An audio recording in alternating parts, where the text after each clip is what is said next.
What do two men kissing and a bucket of maggots have in common? That's not a riddle. It's the title of an actual scientific study. The study begins by referencing the murder of Matthew Shepard, a hate crime that drew national attention. His killers claimed they weren't motivated by hate, but by sheer disgust.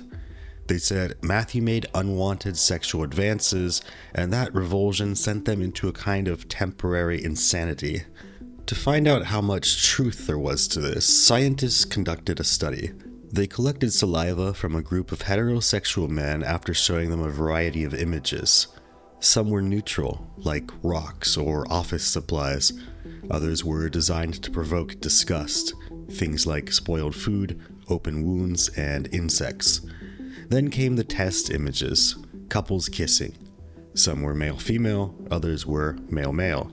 Researchers analyzed the saliva for noradrenaline, a chemical linked to stress and arousal. The results were shocking. The men showed a stronger stress response to two men kissing than to images of maggots and rotting flesh. And that brings us to today's subject, Miles Fernando Tovar. He's suspected of murdering his roommate, but according to Miles, it had nothing to do with hate. He says he has no problem with gay people, as long as, in his words, they act like men. Stop acting like a woman. I don't care if you stick stuff in his butt. He sounded like a female, and I commented on it, and I was a jerk for doing so.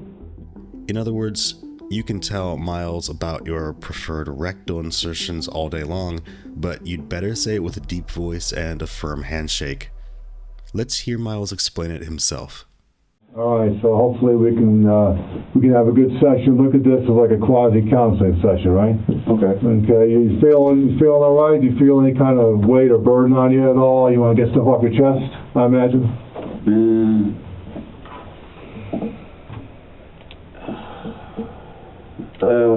I guess I just have like a little bit of just not knowing, like anxiety of not knowing. That's normal. Like I walk in the grocery store and like there's a guy at the end of the grocery store standing there scoping the entire store. When I look at him, he looks up at like he's gonna buy something, but he has no cart, no basket. And then I walk around the store, and he's still all the way at the end of the grocery store, standing scoping the whole store, and I wonder, you know, are people looking for me? You know, like, is there a price on my head? Like, I don't know. You know, like, if that's fair. Like, if somebody did something to somebody I loved, I'd be upset. Who knows? You know, like, what people are capable of. So I'm, like, just watching. I know that the kid was from Florida, okay. So, yesterday, like, I got on the bus, and I go to get off the bus, and then I sit down, and I go to get up, and I sit down, and the guy who looks like he ain't from here, the black guy from Florida with dreads, I don't know, maybe association, maybe what, I don't know, he looked like he was trying to stay with me, you know, and I walked, and, you know, it's just like, maybe it's all in my head, but it's just that I don't know. So that's just getting that off my chest. Okay. Well, we'll walk you through and hopefully try to help you, you know, with your memory and things like that. Okay. So. And you said you didn't drink. You haven't drank anything since that night. I have not had a sip anything. And no alcohol whatsoever. Only medication you've had is the antibiotic. Yes. Good. Okay. It's just. You know, but in clarification, as far as like the sleeping arrangements go, I know the place was an absolute. It was a construction site, right? And so. Well, I mean, yeah. So I was staying in the other condo, which was just finished. So I had the master bedroom with a king-size bed, and then Justin, who was living there, moved over to the other. Well, first Brendan went in the other condo, so he got the master bedroom. Okay. Then Justin got the side bedroom, and I was the last to leave the other condo because I had the nice bedroom. Oh, so I ended up I ended up on the couch. Was it was like, I mean, did guys, like, did you have some of your stuff in Justin's room, Brandon's room? In Justin's room only. I just had the same backpack with just like some clothes and stuff, because I was living up at Joe's house, so I wasn't really like living there because I needed to. I was living there because it was more comfortable. Didn't have to travel. It was right down, it was right on the mountain. It was just nice. Okay. And as I said before, I'm just going to be taking a few notes here. Yeah. All right.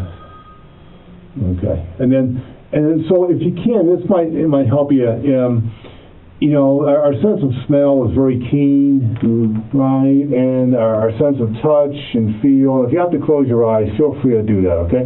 But I just want you to kind of put yourself, you know, back in that apartment, okay, where you're living, all right? And is there anything out of the ordinary? You probably smell some of the, you know, the wood from the construction, and you maybe had some, you know, gas for your generators. I mean, I just want you to really become one with the scene. You know what I mean? Just like put yourself right there. That might help your memory, okay? And so, you know, we'll go back to that night, all right, when you guys went to Flipside and you got the burgers, and right, you had the root beer and the alcohol, right? Okay, and then go back, and you guys were drinking, eating over in B3, okay? And then what happened? What are you guys talking about? What's the topic of conversation?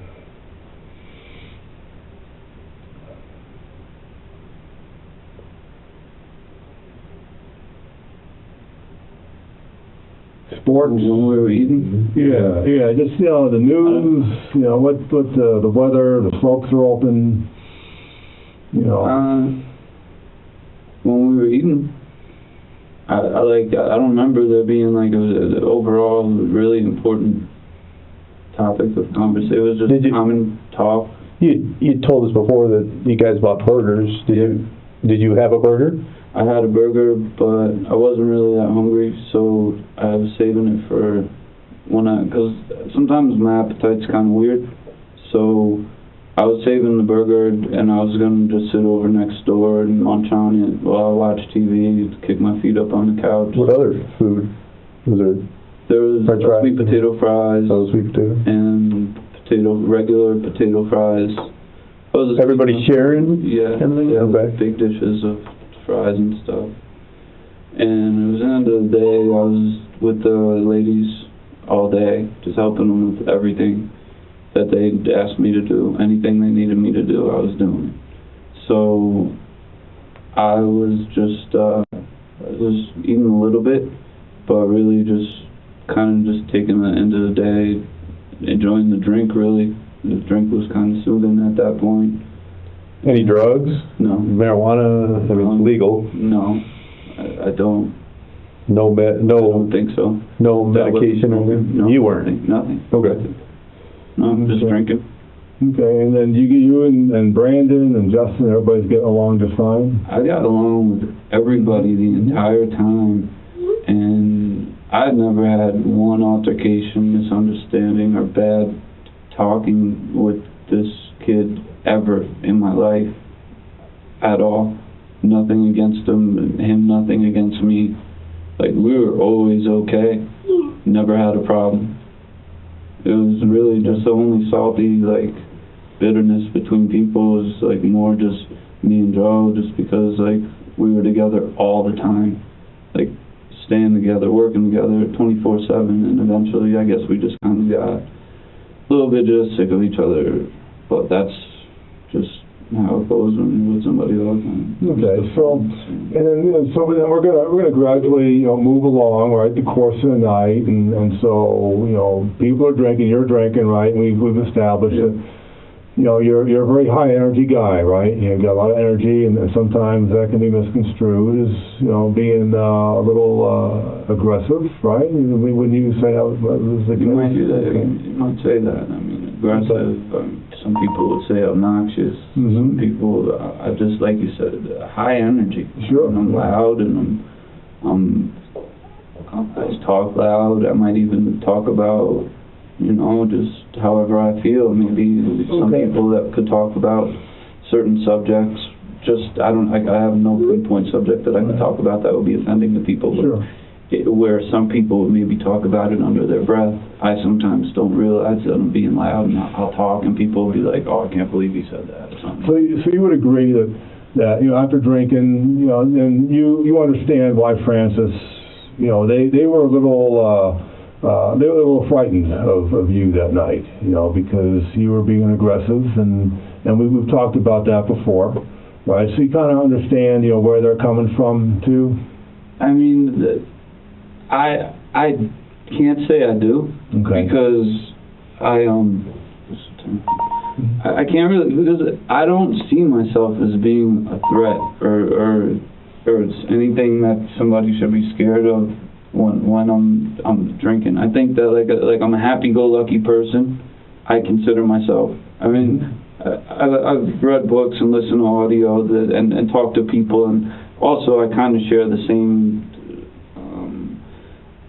view on things where like you can't really see yourself, like you can be yourself, but you're not going to see the same you that other people see. Mm-hmm. So I guess when I drink, I kind of let go of my Inhibitions and just my control, control of myself. I let control go of your behavior.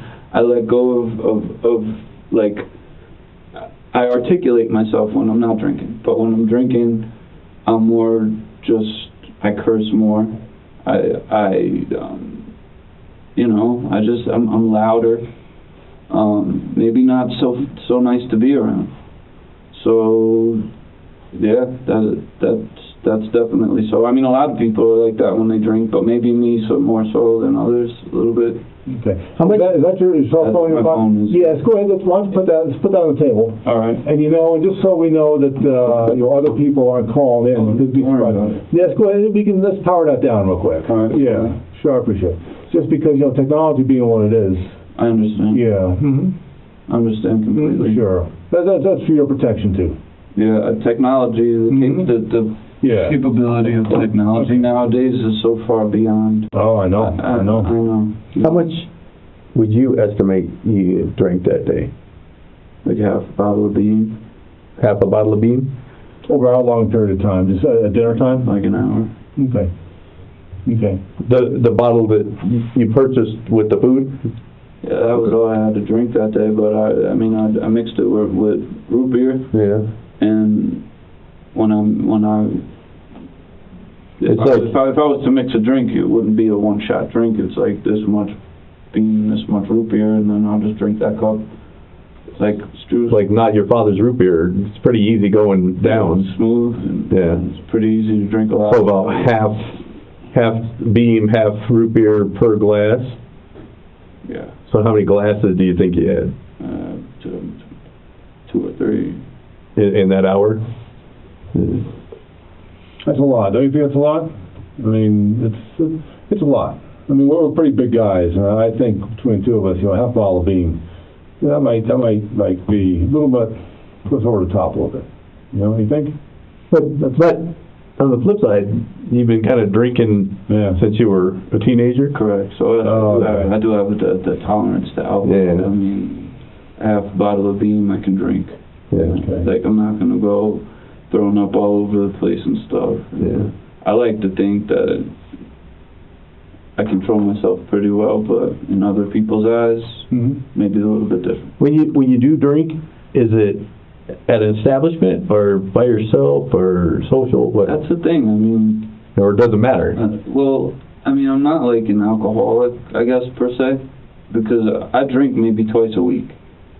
When I was younger, I used to drink more because I'm in my 20s and, six-pack after work or a couple shots, then turns into that and a six-pack, or I'll go out and just not even think about it, just whatever drinks I want.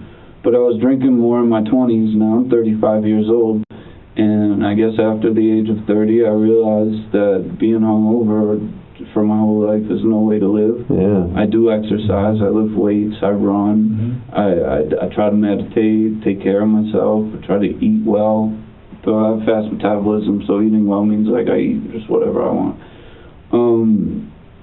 And I don't drink every day at all. It's just once or twice a week, like on a regular week, 7-day week, maybe one of those days after work, I'll get like 3 of the double shots of Fireball at the liquor store, and I'll get the double shots, so that's 6 drinks. I'll have that after work. And that's the cinnamon. Yes. Let's say I'll drink that. That'll be 3 drinks, and then that'll be it after work. Or like a 6-pack, or if there's whiskey and a 6-pack, I'll drink a little bit of whiskey. I'll drink a little bit of 6-pack, but I'm not drinking a bottle of whiskey every day. I'm not even drinking a 6-pack every day. I'm drinking maybe twice a week. I let myself go, because like I said, I don't like being hungover for my entire life. I have the capability to drink, but I don't drink as much as, I guess, an alcoholic. Because you must have had a pretty good amount. You were talking that picture of the moose, right? And you don't remember talking to the moose picture. Do you remember us having the moose conversation? Okay, yeah, you don't remember talking to the moose, do you? No. So you had quite a bit. And, because you had quite a bit, sometimes alcohol can make us do things that we might not normally do, right? They can accentuate our emotions, right? So it's not that, alcohol will make you feel warm if you're by a fire. No, the fire is what's making you feel warm. The alcohol is just accentuating that, right? And so if people's emotions are high, if someone's pissed off at somebody, then the alcohol can make that worse. Does that make sense? We talked about that, right? Yeah, that whole judgment side of things. People get in fights all the time because they're drinking. Yeah. And then so, and I know it can affect memory oftentimes, and so what I'd like to do is just, I know last time we spoke and going over the police officer statements, okay, let's pick up from when you went into the room to have the man conversation with Brandon, and then what happened after you went into the room and had the man conversation with him. See, that's the thing, like, when I ended up in the room from what happened when he came out and met me in the hallway, it's not me to go and to go put my hands on somebody or hunt anybody down or even start an argument. I'm not even into arguing. I don't want to argue. I don't want to fight. I don't want a problem. That's always my personality. I mean, growing up, I grew up where, I've been in situations where I've had to defend myself in the past, but I've never been shot. So I have a good way of handling myself. I can handle myself under pressure. Do you remember going back to B3, looking for the beam, the Jim beam, and they saying we're all out of it? No? I don't remember that exact. Well, what do you remember? Well, I know that. Do you remember them telling you that it's all gone? I don't remember exactly them saying that to me. I drank a lot. I was having a good time.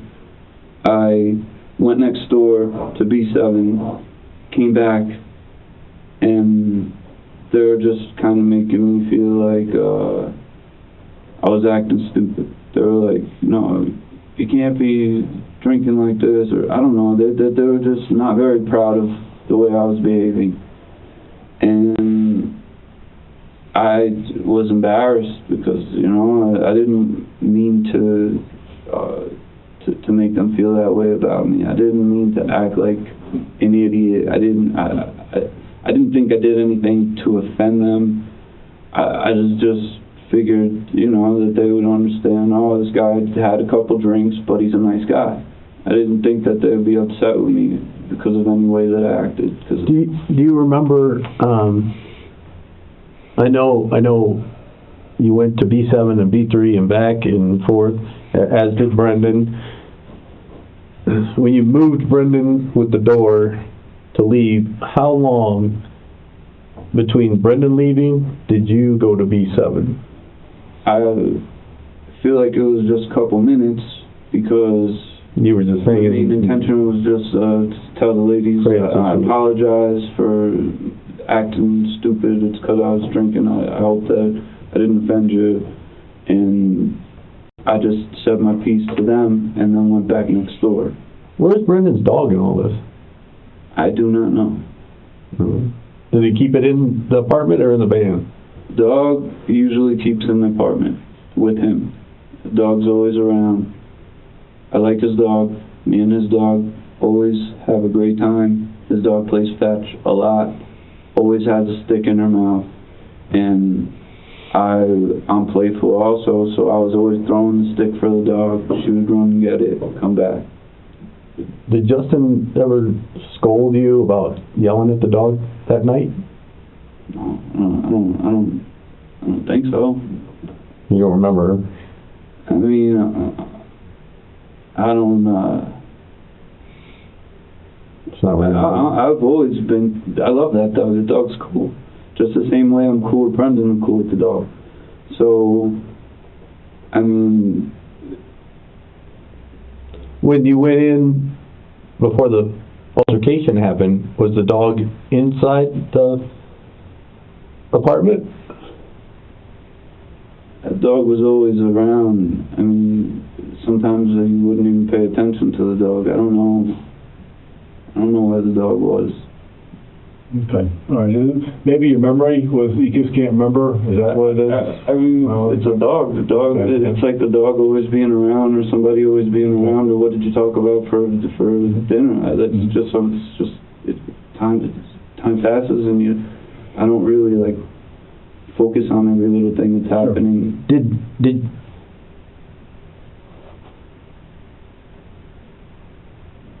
How did you know Brendan had the Jim Beam? Because it was in his room. I did not know that he had the Jim Beam. Okay. One thing that we're seeing that isn't really ringing true, or some discrepancies, is he said that Brandon was in a bad mood, right? And we've been able to determine that he was not in a bad mood. I don't know if I said that. Yeah, you said. He was in a bad mood, I said? Yeah. Well, I don't know if I know him to be in a bad mood. I mean... Because when you came back into B7, and then you went to go have that man conversation. Well, when I walk into the hallway and he comes and meets me in the hallway and we speak, I mean... That may insinuate him having a bad mood or whatever. Maybe he got into a bad mood, but... Okay, you say when you speak. What was said? I don't know. I mean, I walk into the apartment. I'm going to Justin's just to, go see what he's doing. And as I walk into the hallway, he comes here. I don't remember an exact conversation. All I know is that before you know it, we're both pulling on each other's clothes and bustling, I guess.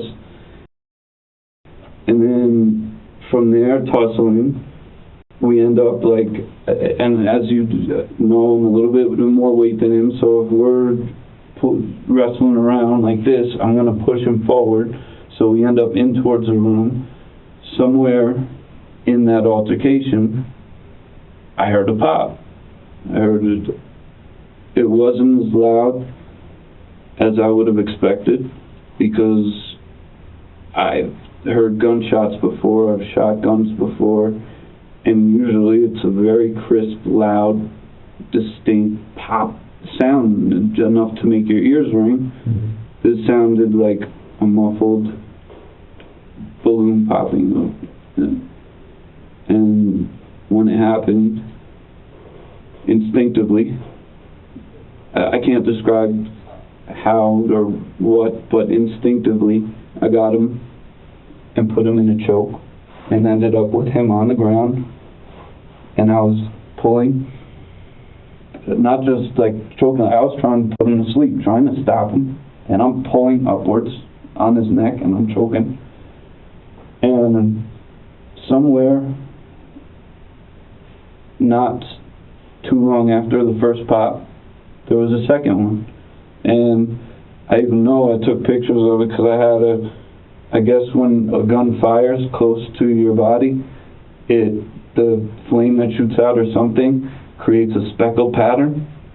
And I had that also like right here, where I was almost shot the second. Okay, yeah. So that's the second shot? Well, the first one is this one, so I'm thinking this is the second shot right there. And so I don't know how he got the gun next to me. I don't know where he was trying to shoot me. I know that I have the spec, and I have a picture of it too. It was all scabbed up. Mm-hmm.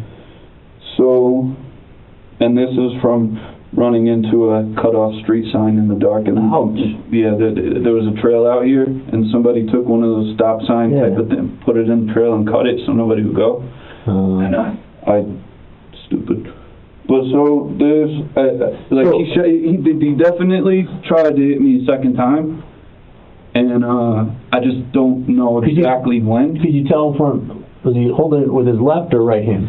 That's the thing also, is because I can only make sense of it that he had it in his right hand, because if I'm shot in my right leg and it went in through here and out through here, he would have had to have the gun in his right hand to shoot me in my right leg, right?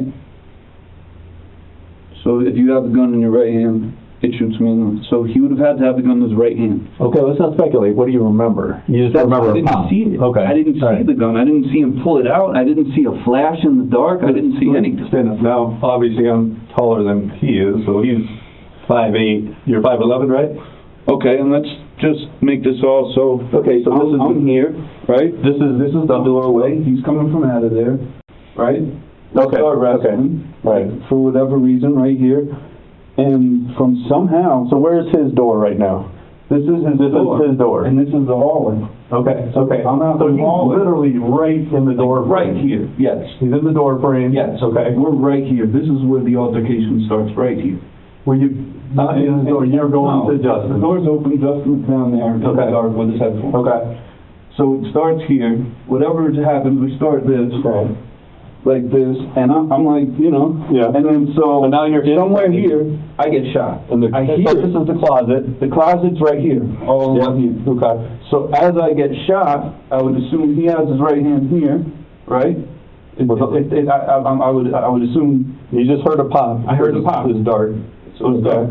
So logically, the pop came from the right hand through here, right? Okay. So it from entered there, It entered there. And it entered here and went out through here. Oh, I thought it was lower than that. Okay. It entered lower, like right here. Entered like here, went out like up here. Oh, I thought it was the other way around. Where's your wound at? The little one is here and the big one is here. I think the big one is the exit wound, right? Yeah. Okay. So you're still standing like this. So pow. But it goes up. It does. Okay. So it goes. I'm thinking that might have has just to get on his knee or something. When he pulled it, like it, I don't know, but it starts here and it goes upwards. The exit wound. Okay. I could show it to you if you'd like. Just so you Is have- it still bandaged? let me show you. Yeah, I don't want to. No, I can remember. I'm the one I bandaged you up. Shot through. So as soon as that happened, So how are you really up close, or are you like this? You don't know. Okay. I don't want to put words in your mouth. And how long were you guys wrestling before the shot went off? not long, couple seconds. Couple seconds? Okay. So we're wrestling a couple seconds. I get shot, bang. I go straight here. I put him down, and I put him down in the closet, and I'm on top of him. So we're in the closet. Sometime from here, there was a second shot. I don't know when the second shot happened. So, I don't know when the second. I can't tell you exactly. So that seems So like maybe because of the loose, your shirt is loose. maybe that's before why I got him all the way to the ground, he fired another one maybe. Because I got him. That Because one. I got him all the way to the ground. Okay. Because now I'm starting to feel my pants soaking wet. Okay. And the second shot also. Okay. So the pants are soaking wet. By the time the pants are soaking wet, I'm putting them in the choke. Yeah. And then the second shot goes off. And then I'm like, fuck, like he's trying to get me out. So he's all the way on the ground there, and I'm choking him like this, as much as I can. Completely on top of him. Completely on top of him. bringing his neck up. Bringing his neck up. Okay. And sometime in that, I'm imagining Because I knew at that point in my mind, I'm thinking, I know he has a gun. Like, Is he gagging? What's he doing?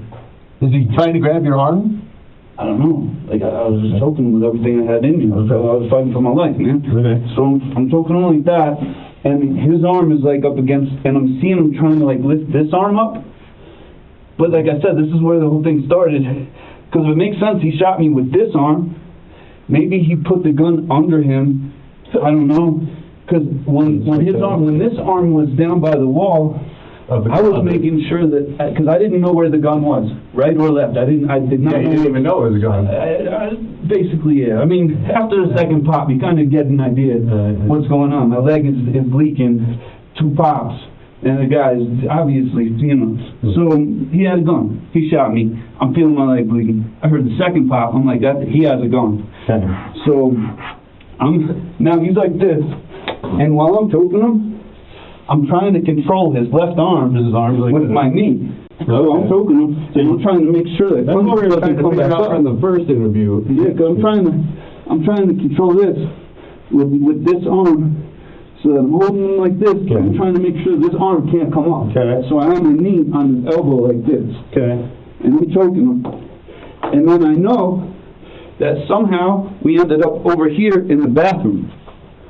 From me having him there choking to me getting all the way over here, still on top of him in the bathroom. Did you whip him around, or? No, I wouldn't have moved him from that position. So either he had an extreme burst of adrenaline and like just Because he's fighting, because now he's getting choked. Yeah. So he's got his own survival. Well, he just shot a guy, and he has a gun too, so this is no way out for him. But physiologically, he's getting choked, so his body wants to survive. Adrenaline, so I think somehow from here, we ended up over here in the bathroom, but I just... Because you said, you told me before, it took a while for the choke to... Yeah, he wasn't giving up, he was... Okay.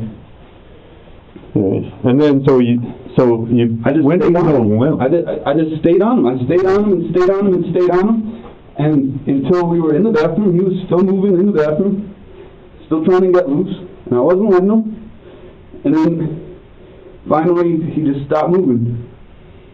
And when he stopped moving completely, took a second, got up. I went down, I got Justin, I opened Justin's door. He was sitting in the dark listening to music on his headphones. And I was like, dude, fuck, man. You can't even. And then I went and so I didn't even go back in the room. He went in the room. And I laid down right there in the hallway. And then... Did you take your pants off, or were you pants No, I just laid there. Okay. I just laid right there in the hallway. I heard Justin call the police immediately. I heard him say that he was doing chest compressions. I heard him saying that Brendan wasn't moving. And then 2 seconds later, the room was full of officers and paramedics. They dragged me from where I was in the hallway into the living room. And then they brought me to the hospital. Because, when we talked last time, you had mentioned that, and this is an actual quote, because, we've seen this. You said, when the first shot went off, and I was choking him. I would not have. You said that, though. You said that. Well, the first shot went off. Then I put him into the choke. How could I have been choking him and him pull a gun out? It just doesn't make sense. So he comes out. You start to tussle, right? You haven't turned or anything. No, we're just okay. Just right here, boom. Yes? First shot, leg shot. I mean, I didn't see him shooting. So no, you heard him pop. I heard him pop. So we're wrestling like this. In this position. Yeah, we're standing up wrestling, and I hear a pop. Okay. And now then you spun him, so you're still. So, and this was all in fight. So I'm telling you, I spun him, I'm telling you that's funny, but do I remember exactly? Yeah, I turned him over. I don't remember exactly doing a specific move and completing it. Okay, but it makes sense because the closet is here, so your back is still to the door. Yeah. So you bring him down. Yep. And if he takes a second shot, I don't think he was completely on the ground. Hold on. I know. Hold on. Kind of get behind me, but in a choke. If I'm standing behind somebody in a choke, Is the door open or closed? Because the door goes this way. Open. All right. If we started here, how is the door closed? But if I'm choking somebody from behind like this, I don't see how they're gonna, like. Right. So, and if I do it like in a couple of seconds, I'll put the pressure on. Well, but you said it took a while. Yeah, and he was not. May not have had a full grip. I don't know. Maybe his neck is. I'm trying to figure out where the second shot. Well, we could have been in this position, and I don't really fully recall it. Yeah, I'm just trying to, because of how what evidence suggests. Because he could have been in this way before I got him fully down. It could have taken 20 seconds to get him to the full down position, or it could have taken 5 seconds. What did it feel like? I don't know.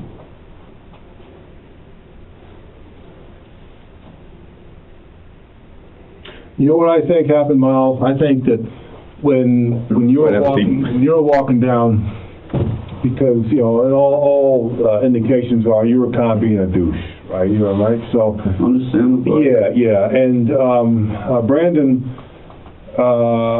is a very easygoing guy, right? Everybody talking easygoing guy. Yeah. Wouldn't hurt a flea, right? And why did he have a gun and why did he shoot him? Well, the reason why we believe he had a gun, he traveled all over the country, and he was living in a van. Well, anybody's allowed to have a gun. He's so peaceful. Exactly. Some peaceful people don't have guns. Really. Exactly, but he happened to have a gun. That's okay. Here or there. And so what I think happened was, you walked in. You were upset because Brendan was trying to get you back to the room. Let me finish. Hold on.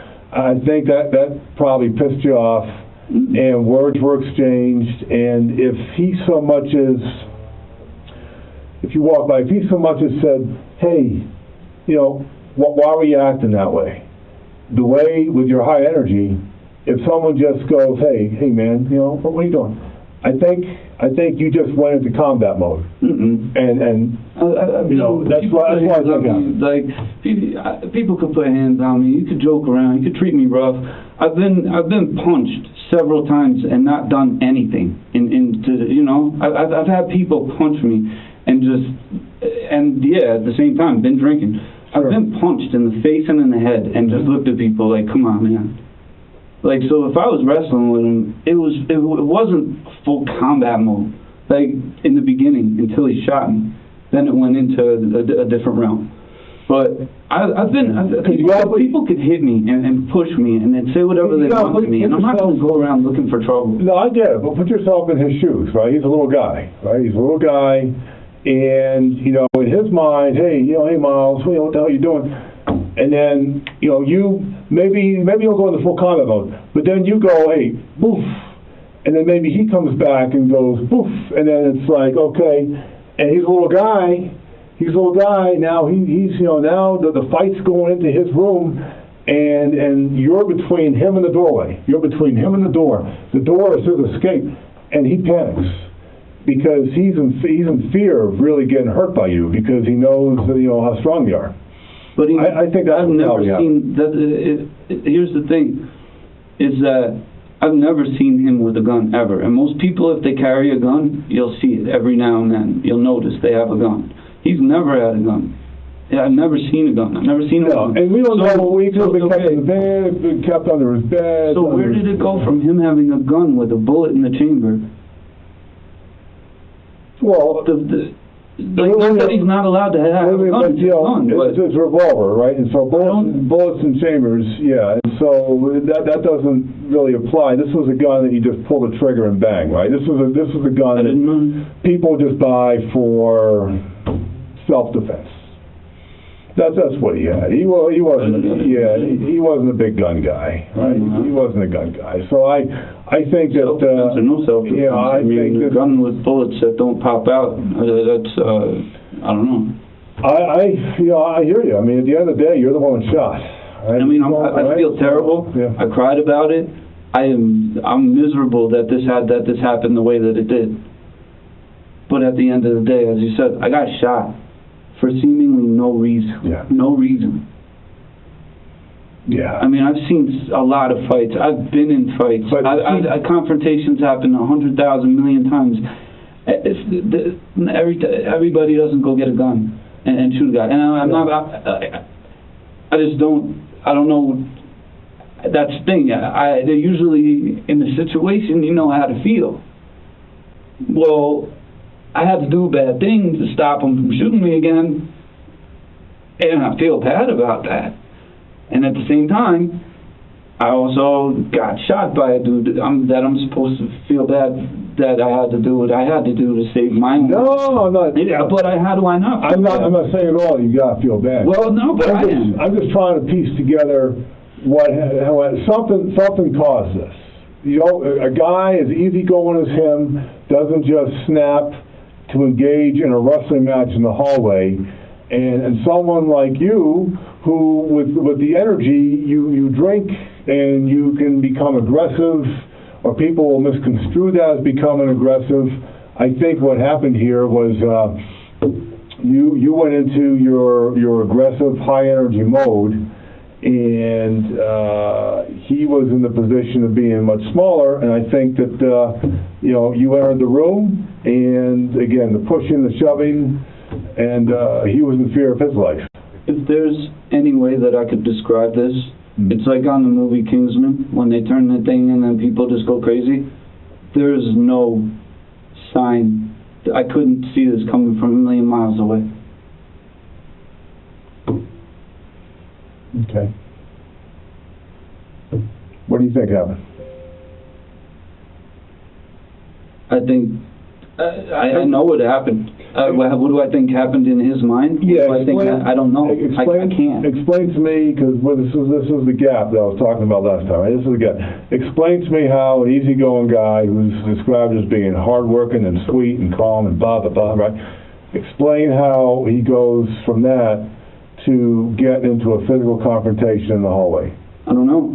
Because you walk in. You walk past the door, right? You're saying you want to go to Justin's room, okay? So, and then is he walking out of the room to meet you in the hallway? What was he doing? Was he going to the bathroom? What was he doing? Spray painting the wall? I mean, what was he doing? Right? He walked out of his room, or you walked into? I'm thinking you walked into the room. I'm not going into his room. I'm not gonna go bother him. I don't go bothering people like I told you. I mean, high energy, yeah, but as many times as I've been in bad situations in my entire life, whether it be an argument or anything, I don't go looking for it. I don't go starting with people. I stay away from negativity as much as I can. I don't start fights. I don't start arguments. I fully do not. Like, I stay away from any type of negativity as much as I can all the time, because all negativity does is eats me from the inside. So I try to keep in a good mood and always try to be doing the right thing. So wherever any type of a confrontation started, it definitely wasn't because I was looking for it, because I don't do that at all. Okay, well, Now, have I been in? Yeah, that's right. back in January 22nd of 2018, the sheriff's office differs. Yeah. Do you remember this? Well, I've been arrested like 6 times since I've been out here for drinking and being drunk. Miles Yes. told Sergeant Sylvia Sims and Ashley Thomas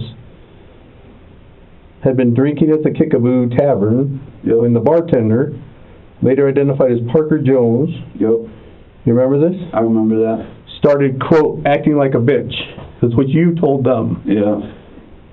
Miles told me Parker is a, quote, man who acts like a girl. And that made you mad. Not mad. But I was at the bar. I told the bartender, you know, nowadays, you know, people have their own sexuality and stuff. So I didn't automatically like try to make fun of him about it, but I asked him for a beer, and he wouldn't give me a beer, and I said, stop acting like a woman, give me a beer, and I just said it, stupid thing to say, and he told the manager that I insulted his whatever, you know, and then as I stood up and went to walk out of there, the manager was blocking my way of leaving, so I stopped in my tracks. And usually when I'm put in a confrontational situation and I'm standing across from another man, I freeze up. Like, I have a tough time talking, I have a tough time acting, I freeze up. So he started pointing his finger in my face, I freezed up. And the same thing, and this is on camera. It should be. I never saw it, but it should be on camera. The guy reaches across, grabs me, puts his hands on me. In the same fashion, I spin him and I put him in a choke, and I walk backwards with him out of the restaurant. When I get to the front door, I look, and there's everybody in the entire restaurant staring at me. Now again, he put his hands on me first. I put him choke. I backed out. So now I'm like, now I'm in this terrible situation again where I gotta defend myself and everybody's staring at me, and I'm like, alright. So I told the guy, I was like, look, I let him go. I just wanted to walk out that door. He put his hand on me first. I reacted. When I looked up and saw everybody staring, I was like, oh man. So I walk out the door. Well, when I walk out the door, him and another employee that works there, busboy or something, I'm walking out the door. I let go of him. I'm leaving. My snowboard's out there. I'm going to get my board and leave. I don't want the problem. I go to walk out the door. They jump on top of me. And I had snowboard boots on. There was two guys on top of me. So I bit the one guy and flew him off. Poked the other guy in the eye. And then I kind of... Well, I think when I bit her, poked the other guy, the one guy went running. And then when I flung the other guy off me, he ran in the front door, locked the doors behind him. And they busted my nose. My nose was bleeding. All because I insulted the bartender. He told the manager put his hands on me, and it all turned terrible. That's how it happened. Let's see. Let's take your version. And it was on camera, and if you could get those cameras, you'll see that. Miles explained that he was talking with Parker in the bar. A second bartender, later identified as Bradley Larson, approached, started acting aggressive, tried to hit Miles in the face. Miles told me he is a, quote, a fighter, but did not hit anyone in this particular altercation. So that's kind of like your go-to mechanism, is to try to defuse the situation. Well, spinning people around, putting them in chokeholds is not diffusing the situation, but just wait. Miles was bleeding from the mouth and nose, appeared very intoxicated with slurring his words, and very unable to speak in a coherent manner. Smelled the odor of an unknown alcoholic beverage coming from his breath. Suspected to be under the influence, was also under the influence of other unknown drugs. Per my request through dispatch, Miles was not placed into custody, trying to determine if an arrest or a summons or release at the hospital was appropriate. But they talked to Bradley. You were asked. Bradley told me Miles had been drinking at the Kickaboo bar, then started verbally assaulting Parker for being a homosexual. That's where your bias charge probably came from, right? Bradley told Miles that the bar was closing and asked Miles to leave, quote, about 50 times. Bradley explained that Miles was the only customer still at the bar. Bradley started to walk Miles to the door when Miles pushed Bradley and a fight ensued. Bradley stated that he felt threatened and thus defended himself. During the altercation, Miles and Bradley fell to the ground and Miles put Bradley in a headlock, causing Bradley to feel pain. Bradley told me he punched Miles during the altercation but could not remember where or with what hand. At one point, Bradley and another employee, Andrew Moran, were able to physically push Miles out of the bar. Bradley held Miles on the ground outside, then released him and ran back into the bar. Bradley and Andrew were able to get the door, quote, half locked. When Miles pushed himself back in, Bradley was again able to push Miles out of the door and close the door. Miles then stood outside yelling, "Be a man," before walking away. This is highly similar to what happened the other night. I don't think so at all, but... You don't think? Okay. There was aggression there. So you were told to leave. You were told to leave by Francis, right? You kept coming back because he kept knocking on the door. In fact, you went around to the sliding glass door, the window. You remember that? You remember that? Okay. Well, that's what they're saying you did. And they were going to open the door, and they told you there's no more bourbon, and you kept going back and forth. Okay? Then, when somebody puts their hands on you, you like to put them in either headlocks or chokeholds. This is I think there's parallels here. Okay. Yeah, it's a mirror image. Okay. Well, and there was two doors there, and after it happened, they locked the door, and the first door wasn't locked well, so I pulled it, and then I looked inside, and I was just like, saw myself bleeding, turned around, and walked away.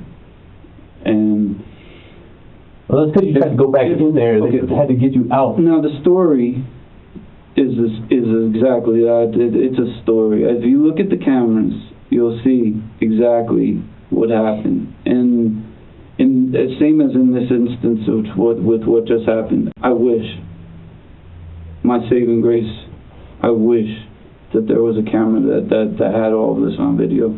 Because, I mean, even in the situation that I told you about this, what you just told me. But what you've told us I can't promise you that you exactly never put your hands on anybody. You never. Well, if they put their hands on me first.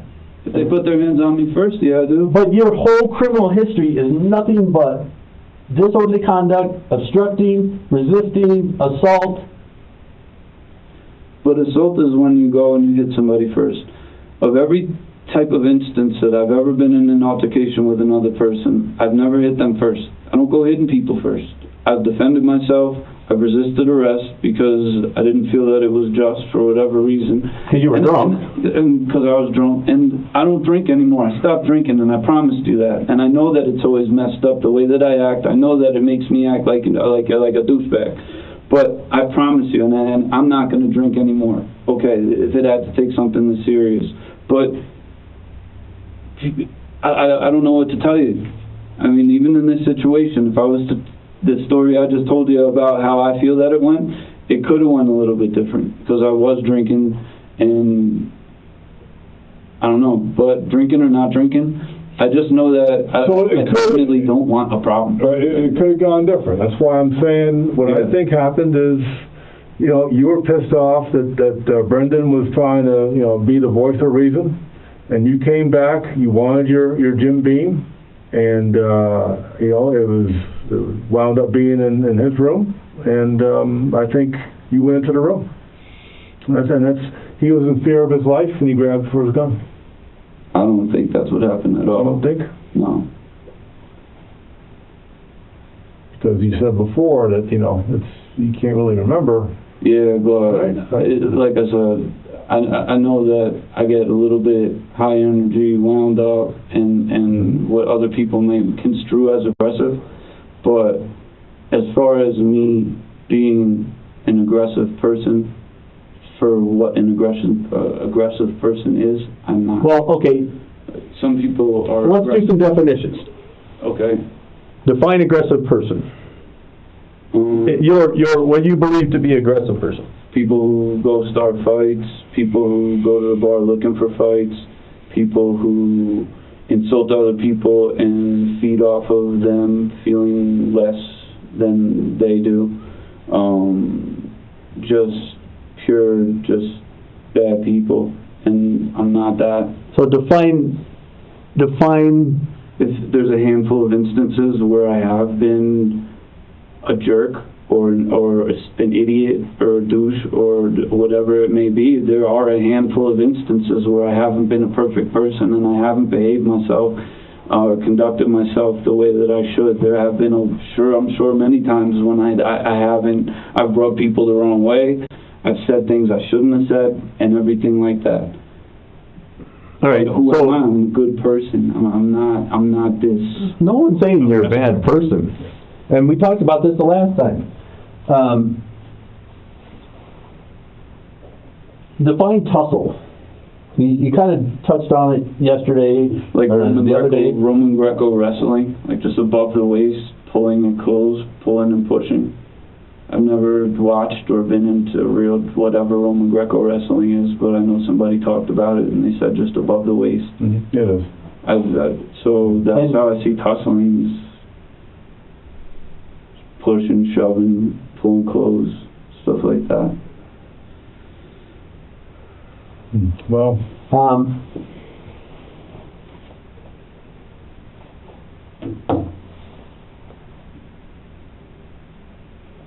so would you call a B3 when you pushed Brendan out the door? Is that considered a tussle to you, or just because you told us I shut the door and just shut up? Those are your words from the last interview. You remember that? Do I remember saying that? Yeah. Exactly. I mean, I don't remember exactly those words, but if I said shut up, I don't know. Because you wanted him gone. The fact of the matter is, you were tired of Brendan trying to be the mediator of the situation and kept trying to get you out of a party that you were enjoying. Fair statement? I closed the door, and that was it. And then I said what I had to say, and then I walked out. Like, it wasn't any type of a tussle, no. well, CBI, they're reconstructing the crime scene. Okay.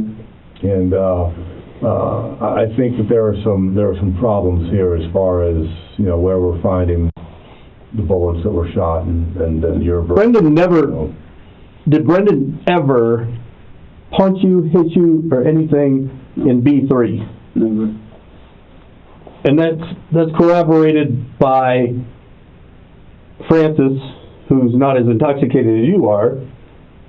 Do you remember him carrying you into B7, from B3 to B7 at one point, and then you returned back? Okay. That's corroborated by the people that weren't intoxicated as you are. Then when you return again, and they were in fear of your behavior at the time, however they deemed it to be, they didn't want you in, and you still attempted to go back in, just like you attempted to get back into the bar in 2018. So they said that we don't have any more bourbon, and you were going to find the bourbon somewhere. Did you know that there was bourbon left? Because you drank half the bottle. I know that much. Okay. All right. What do you remember? I don't want to put words in your mouth. I mean, I think I've told you everything that I remember so far. And some of that is the. Did you think Brendan was gay? No. Why do you think or not think that? I don't have anything against gay people. Okay. I don't have anything against gay people. If somebody wants to be gay, let them be gay. Do you know either way? Do you know his girlfriend, boyfriend? He showed me pictures of him and his girlfriend when they were in Thailand. Okay. So I mean. So you assumed he was. As far as somebody's sexuality goes, I don't know. I mean, it's not my business, really. I mean, it's not your business when you're sober. If I had told somebody, I apologize for an insult, but other than that, it's just not my business. If you want to do whatever you want to do, Okay, I believe you. You're sober.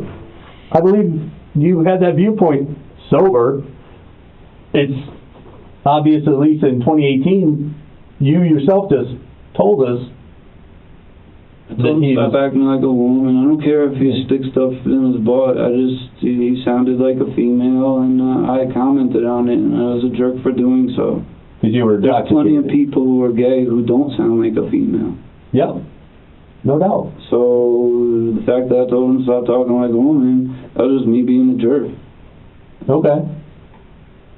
So it's feasible to us that you were going to go find Brendan because you couldn't go back to B3. When did you get the cigarette from Justin? Do you remember that? You don't remember bumming a cigarette from Justin?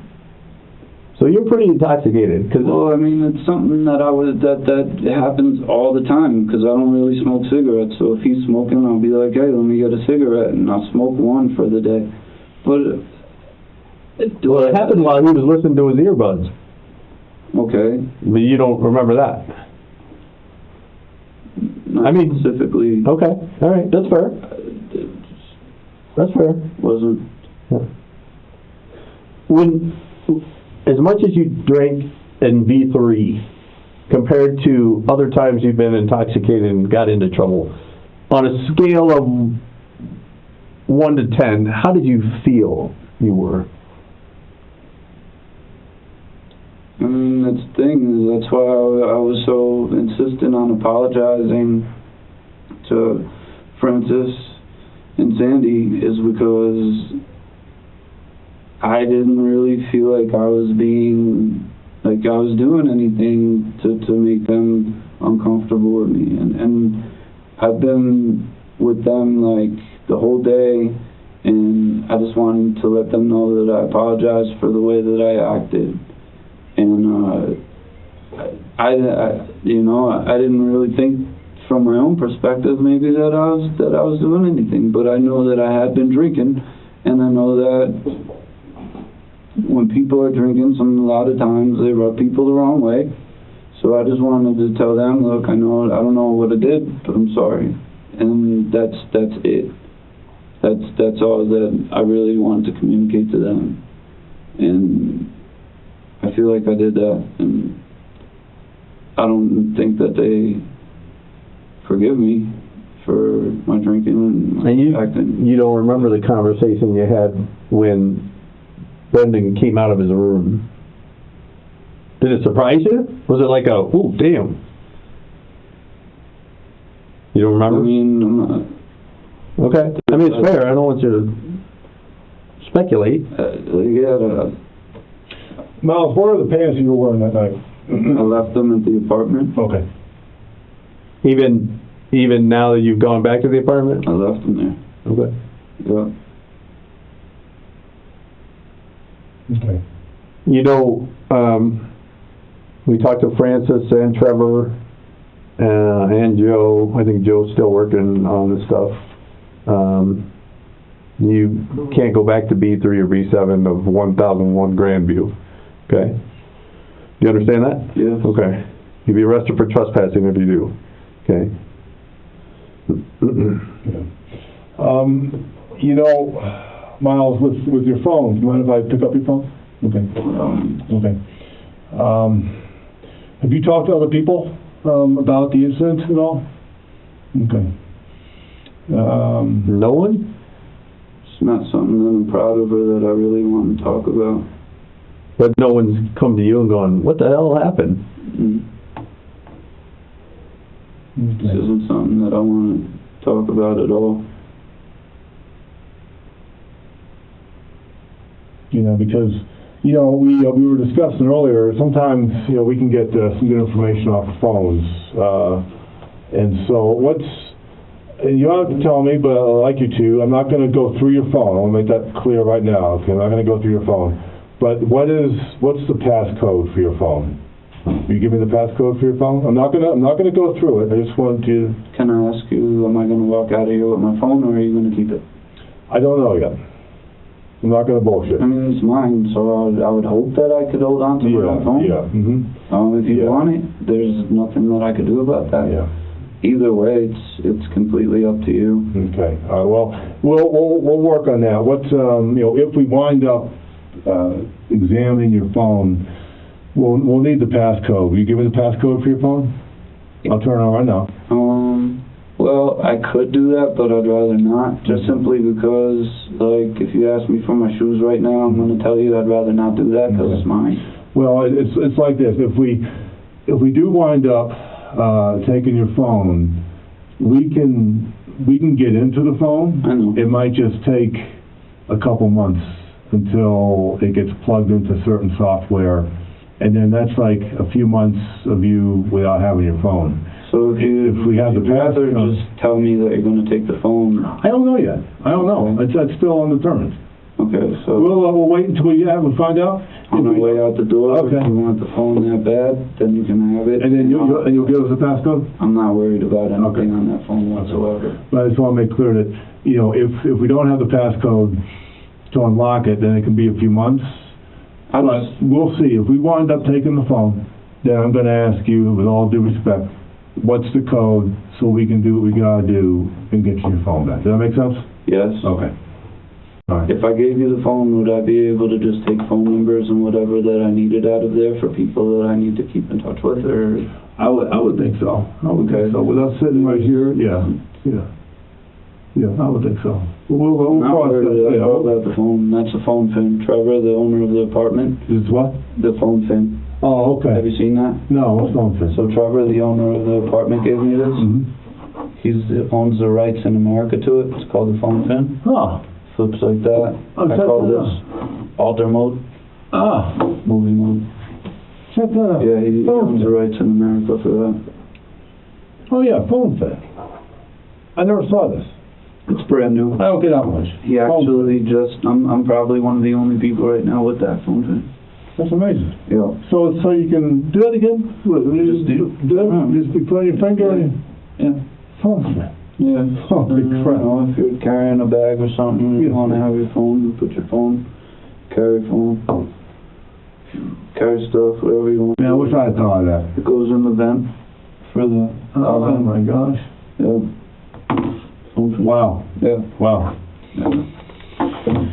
Man, if I thought of that idea, I might not be sitting here right now talking to you. Well, No. Or if you had thought of that idea, you might not be right here sitting here right now talking to us.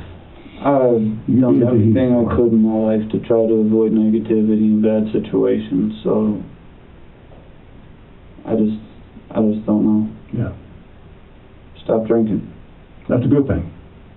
It's been, what, a few days? Yeah, but I'm Okay. already committed to not drinking simply because I made a promise to Derek about it, and Okay. also to Trevor. That's fair. Have you ever thought about Alcoholics Anonymous? That doesn't work. I'm not going to sit there and let Okay. other people continuously just keep talking about a problem. That just makes it worse. Okay. I think that with negativity, the best Mhm. thing to do is just focus your mind on more positive thoughts, Right, and right. soaking and dwelling in just misery. I don't like it. I like being in a good mood. Yeah, I hear you. What do they say? It's easier to smile than to frown, right? I guess I've heard that before. Yeah, right. When are you going back east again? When are you getting back east? And I just wanted to, I'm not in a rush. I want to make sure that I'm square with you guys about all this first. Yeah. And then once... You mentioned before, I forget, you asked if you could leave the state.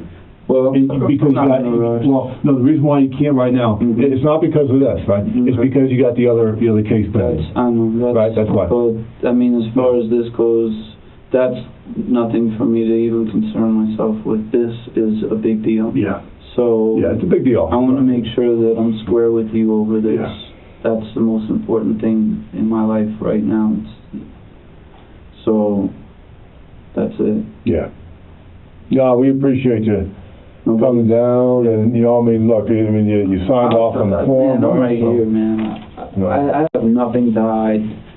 I ended up in a terrible situation, and anything that I could do to get this situation resolved, Yeah. so that I don't have to wake up and think about it and go to sleep thinking about it and worry about it for my entire life every second. Yeah, 'cause I'm trying to think, why in the world would Brendan, why would he, what would cause that altercation? What would cause that? What would cause that?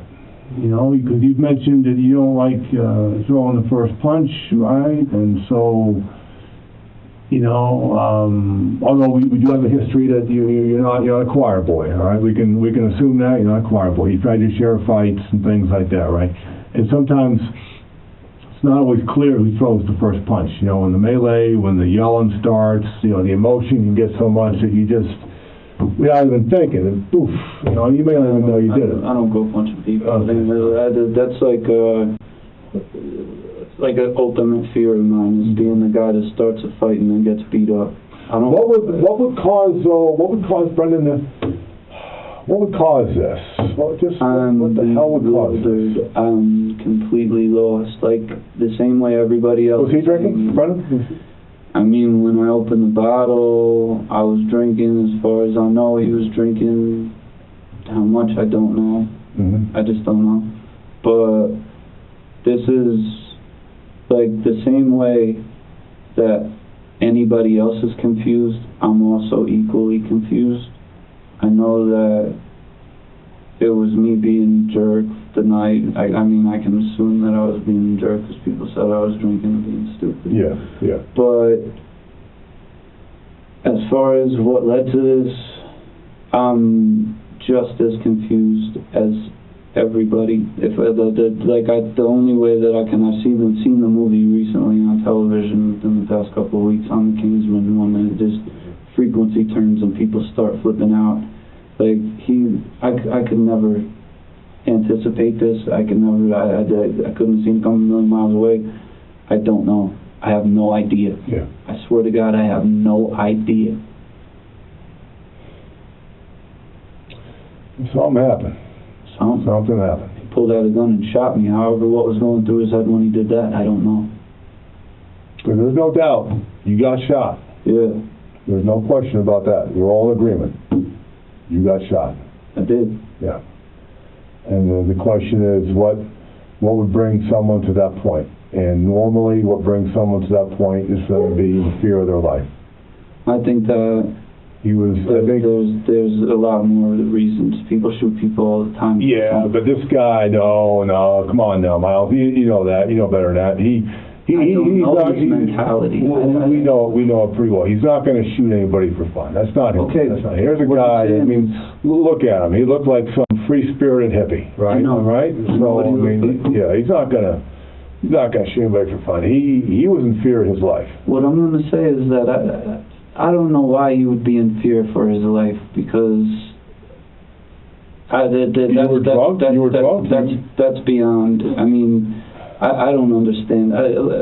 Ever since I was a kid, and I mean this, like some people, because of the way that I act, like I said, I have a lot of energy. I'm kind of a little bit much sometimes. So, yeah, I know that some people have been, like, I guess you could say, scared before of just the way I am. But overall, my life, the last thing that I ever want, I'm not a bully. I don't feed off of other people's fear.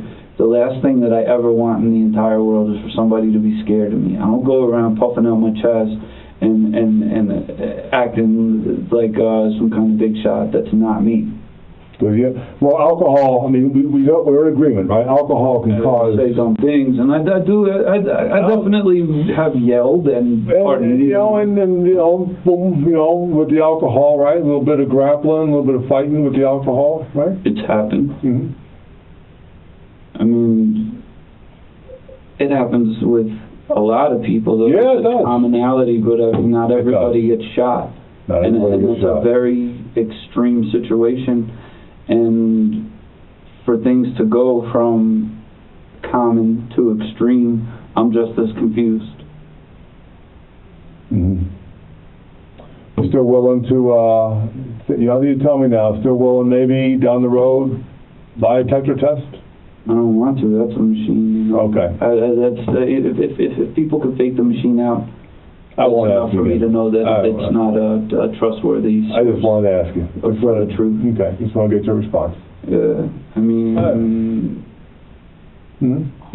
just... threw it out there. Yeah, Okay? yeah. So, you're being real cooperative. You're coming in, all right? You're answering questions, and so we do appreciate that. Being 100% forthright. And I mean, I know people have different type of manipulative personalities, and I'm not one of those people. How you feel right now? How's your leg? Still bleeding? It's healing. Yeah, it's healing? healing. Like, it's not bleeding blood as much, but like yellow juice. Did they tell you how come they put stitches in there? No, Okay. I don't know. I don't know. I don't know. But it's just kind of, it's draining, right? It's draining. Yeah, I'm washing it every day Okay. and all that kind of stuff. Okay. Well, do what you can do. You guys doing okay? Yeah, we are. You want anything else? I'm just Soda? doing great. Yeah. Okay. I have a candy jar if you're ready. Oh, the I kids. know you didn't need any last time, She so I pushes just wanted to candy. make sure. Thank you. Thank you, Jeff. This just feels so bad because I'm constantly, I know I have to deal with this because of the investigation and it has to be the way that it is. Let me, Imagine how I feel right now. you know, I I can. come back in here again and again and again and actually, whether it's direct or indirect, Oh, yeah, yeah. kind of have this pressure on me as if I'm the reason for all of it. It kind of like hurts. Nah, just want to see what, I'm a good guy.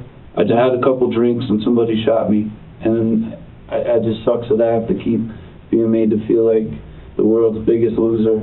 No, we're not making fun of you. You know what I mean. It's not about how you're making me feel, but the situation itself has no choice but to make me feel this way. I know. We're trying to get to the truth. That's all. We keep talking. That's all I can offer you. I'll be right back. All right. Well, I was talking with the DA. What is the deal with the phone? What did we decide on the phone? It's, if we wind up taking the phone, he'll give us the code for it. And if we do take it, he'd like to just get some phone numbers off it. That But, I mean, What kind of phone is it? it's a Nokia.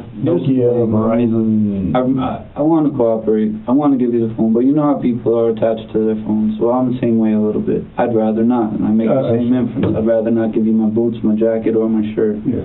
So if you need a warrant to get it, or if there's legalities that say that I'm allowed to keep my phone without having to give every... I mean, again, feeling like the world's biggest douchebag, at the end of the day, I got shot, and I know that you can look at a million ways why this could be my fault, but at the end of the day, a guy pulled out the gun and shot me. And how do I feel about that? I mean, yeah, we want to keep drilling and drilling and drilling, but ultimately, what if you got shot? What if somebody what if you got into a tussle or an argument with somebody somewhere and they shot you? I mean, you have to at least look through my eyes. Believe me, we've been looking at every eyes imaginable. In fact, we have to look into the eyes of the victims and the victim's past and you and your past, and they are night and day, yin and yang. And we have to take every situation on its face. On its own merit. Have you thought about maybe he was afraid? Because you didn't even know he had a gun. Not at all. You didn't even know after the pop that it was a gun. Once my legs started leaking, and after the second pop, I kind of got the idea of what was going on. Okay. And But before that, you're tussling in the door frame, hallway, right? yes, And how you describe it doesn't make sense to what the evidence is showing, because the round is in the floor, in the room, 4 feet 6 inches from the closet and 3 feet from the door. okay. So you'd be inside the room. Well, if it happened from the doorway to this point, however we were tussling, I guess is the big word of the day. We were tussling, and the bullet ended up, so I guess that's where the first shot went off. The first shot went off mid pulling and grabbing. I didn't see it. I didn't expect it. I none of that. I bet he didn't expect you getting Well, tussled on? well, if he had his gun, I don't know. I don't know either. Yeah. Was he right or left-handed? I mean, I'm assuming right-handed because the shot went through this way and would have had to be with the right hand, so right-handed. Okay, when he hammered a nail in the construction site. I'm thinking, I don't pay attention to that. Okay, fair enough. Well, I don't know if we'll be talking to you again. I don't know.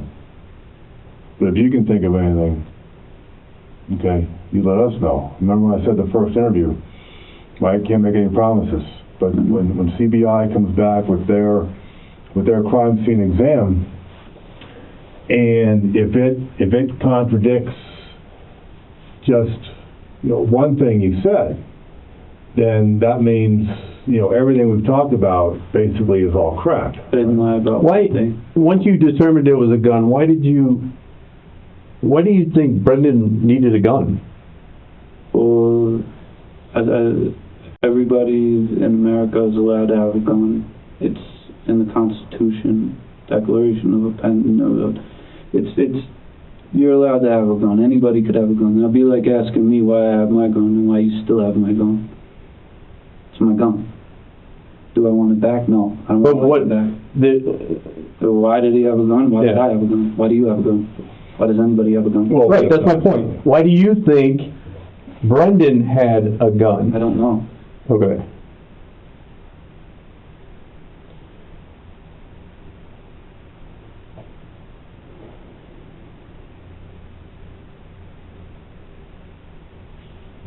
So in B3, at some point you pushed Brendan out the door. And according to Francis, you struck him, but we got to talk to Francis some more. And in B7, you're saying Brendan grabbed you first. Or did you grab him first? Or You can grab him first. Put his hands on me first. We started just tussling because it wasn't even fighting. It wasn't even wrestling. It was like children, kids, like pushing and pulling. It wasn't. but not for fun. Well, obviously not. What do you mean by that? Yeah. I mean, if it led to me being shot, it wasn't for fun. If it was for fun, then there would be laughing and joking and pillows. What do you think was going on? What do you think during that tussling? What was? Did you ask? Yeah. What were you thinking about? What were you thinking about? I don't know what I was thinking about. Just there was no thought. I mean, You could have gone, hey, Brendan, get the hell off me. He's Right? 125 Get the pounds. hell off me. yeah, but with a gun in his pocket. So what I think, what I But don't you didn't know that. If you ask me what I think, just looking at the situation, just if I could imagine from my perspective, is that I insulted him to the point where he kind of like felt like, fuck this guy, went and got his gun, and then now with a gun, he kind of felt a little bit more powerful. So how did you insult him? By closing the door on him. If that's not insulting somebody, I don't know what it is. So I closed the door on him, I insulted him. He goes and gets a gun. He puts it in his pocket. Now he's more powerful.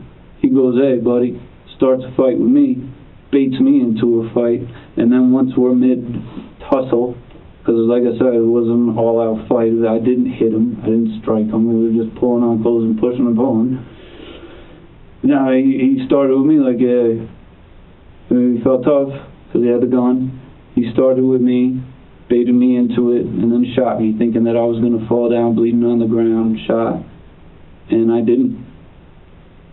I lunged forward, didn't really lose stride, and could he expect? I don't know.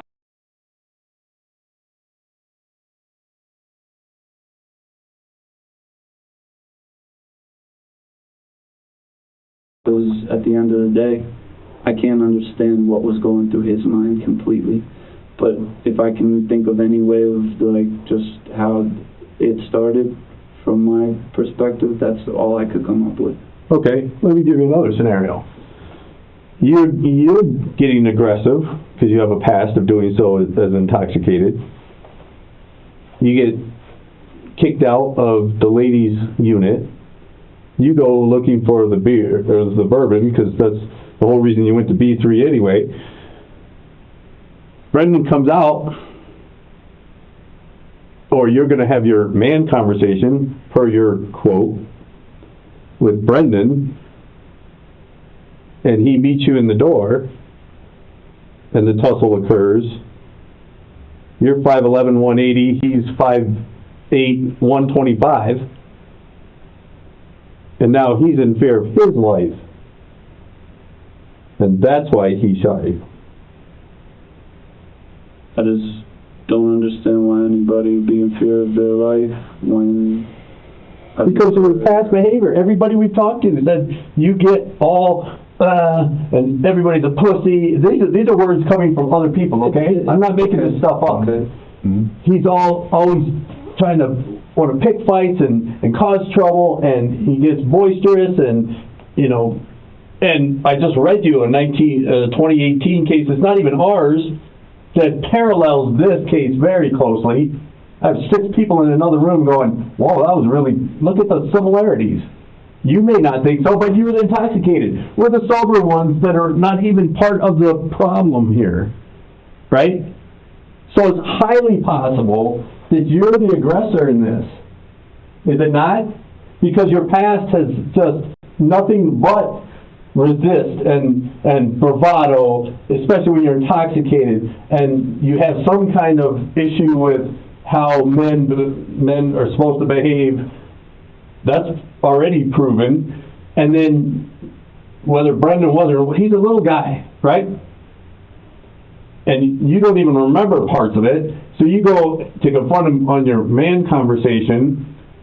Everything is manly, bravado, testosterone, you know? That's right. To be a woman? Huh? I can't not be a man. I just can't. Right, but your viewpoint on other men supposed to be manly, so you're going to have a man what is man conversation? What is the definition of? I think it's what we're doing right now. Okay. And so that's what you're going to have with Brendan, is this confrontation of why you giving me or not giving me the burden? No, I mean that's not my intention. It is to. I'm not. I don't know what to tell you about that. I just don't know. Well, what is the definition of a man conversation? I don't know. I don't know. I don't know what is a man conversation. I don't know. I'm asking you. You said it to the officer. Okay, I don't know. That you were going to have a man conversation. The other interviews we had with you the day it happened, it's just talking about going into his room. It's the same thing as the word tussle. Like, you could take a word and then just amplify it times a million, and at the end of the day, it's still the same way that it was that it began. It's just a tussle is a tussle. A conversation is a conversation. No, it's not. It's not. There's all kinds of conversations. There's all kinds of tussling. We wanted to know what your perspective is, right? Because our perspective, or one of the theories, you have this theory of self-preservation, right? You're the victim of a gunshot wound. That's kind of how I see it. Okay. And at the same time, I feel like shit because of what happened. Is it not possible? Is it not possible that Brendan was in such fear that he felt needed to fire? No. Why not? Because I've never killed anybody in my life. There's no reason for anybody to fear me killing them. Same way that But you already told us that you don't know what was going on in Brendan's mind, right? Perspective is relative. Okay. He's smaller. You're drunk. You have a tendency of aggressive behavior at the minimal side of things, per Justin, Joe, Brenda. That's why they were afraid of you. That's why they wanted you to leave, because your behavior was aggressive. Justin's aggressive. Football players are aggressive. Okay, he wasn't. Okay, but they weren't that night. and they haven't been, football players are aggressive for a purpose that both opponents agree upon happen, and they don't get to poke people, gouge people's eyes out. They don't get to self-defense. They don't get to. They're playing a game. Yeah, I would Right? never. They're not at a bar. I would never poke somebody in the eye if it wasn't for self-defense.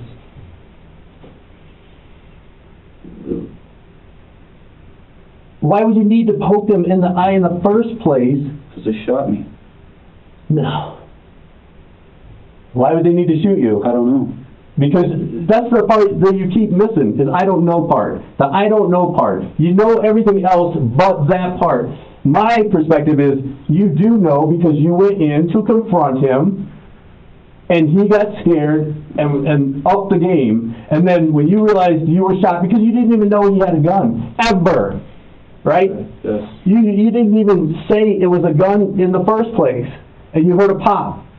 And then you realize you may be shot. Now, like we've said before, now he's up the game. Because he's in fear of his life. Because you're the aggressor.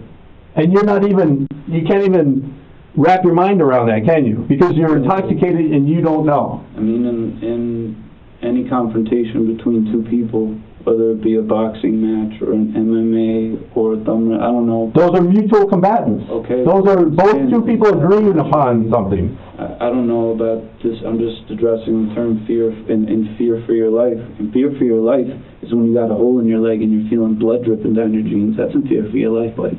Because someone is assaulting me, buddy. Well, I'm just telling you because, I mean, pardon me for being a little bit out of my character, and I don't mean to insult you, but I mean, I don't like it when people yell at me, and I don't like it when people treat me like this. So, pardon me for calling you buddy, and for me I don't being care. like an asshole. I've been called a lot worse, dude. Don't worry about that.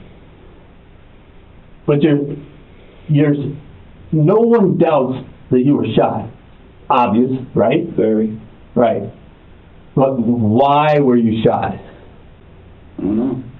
I think, and I can probably conclude, because of your own statements, both past and the night of the occurrence, is you were tired of being manhandled or controlled by someone else when you were at a party that you were enjoying. Your behavior was dictating things that were like, you know, we don't want you here. And you don't even remember everything. You told us that, right? So now you've already forced Brendan out by pushing him out the door, saying, shut up, you're going to apologize to Francis or whatever, go back over there. And there's only a couple minutes. Is that a fair statement? From the time Brendan left, I think that's what you told us, right? Yeah. And then you're going to do this man conversation. The women don't need to see that, right? They're women. You're going to handle this man to man, right? Yes? No? What do you mean?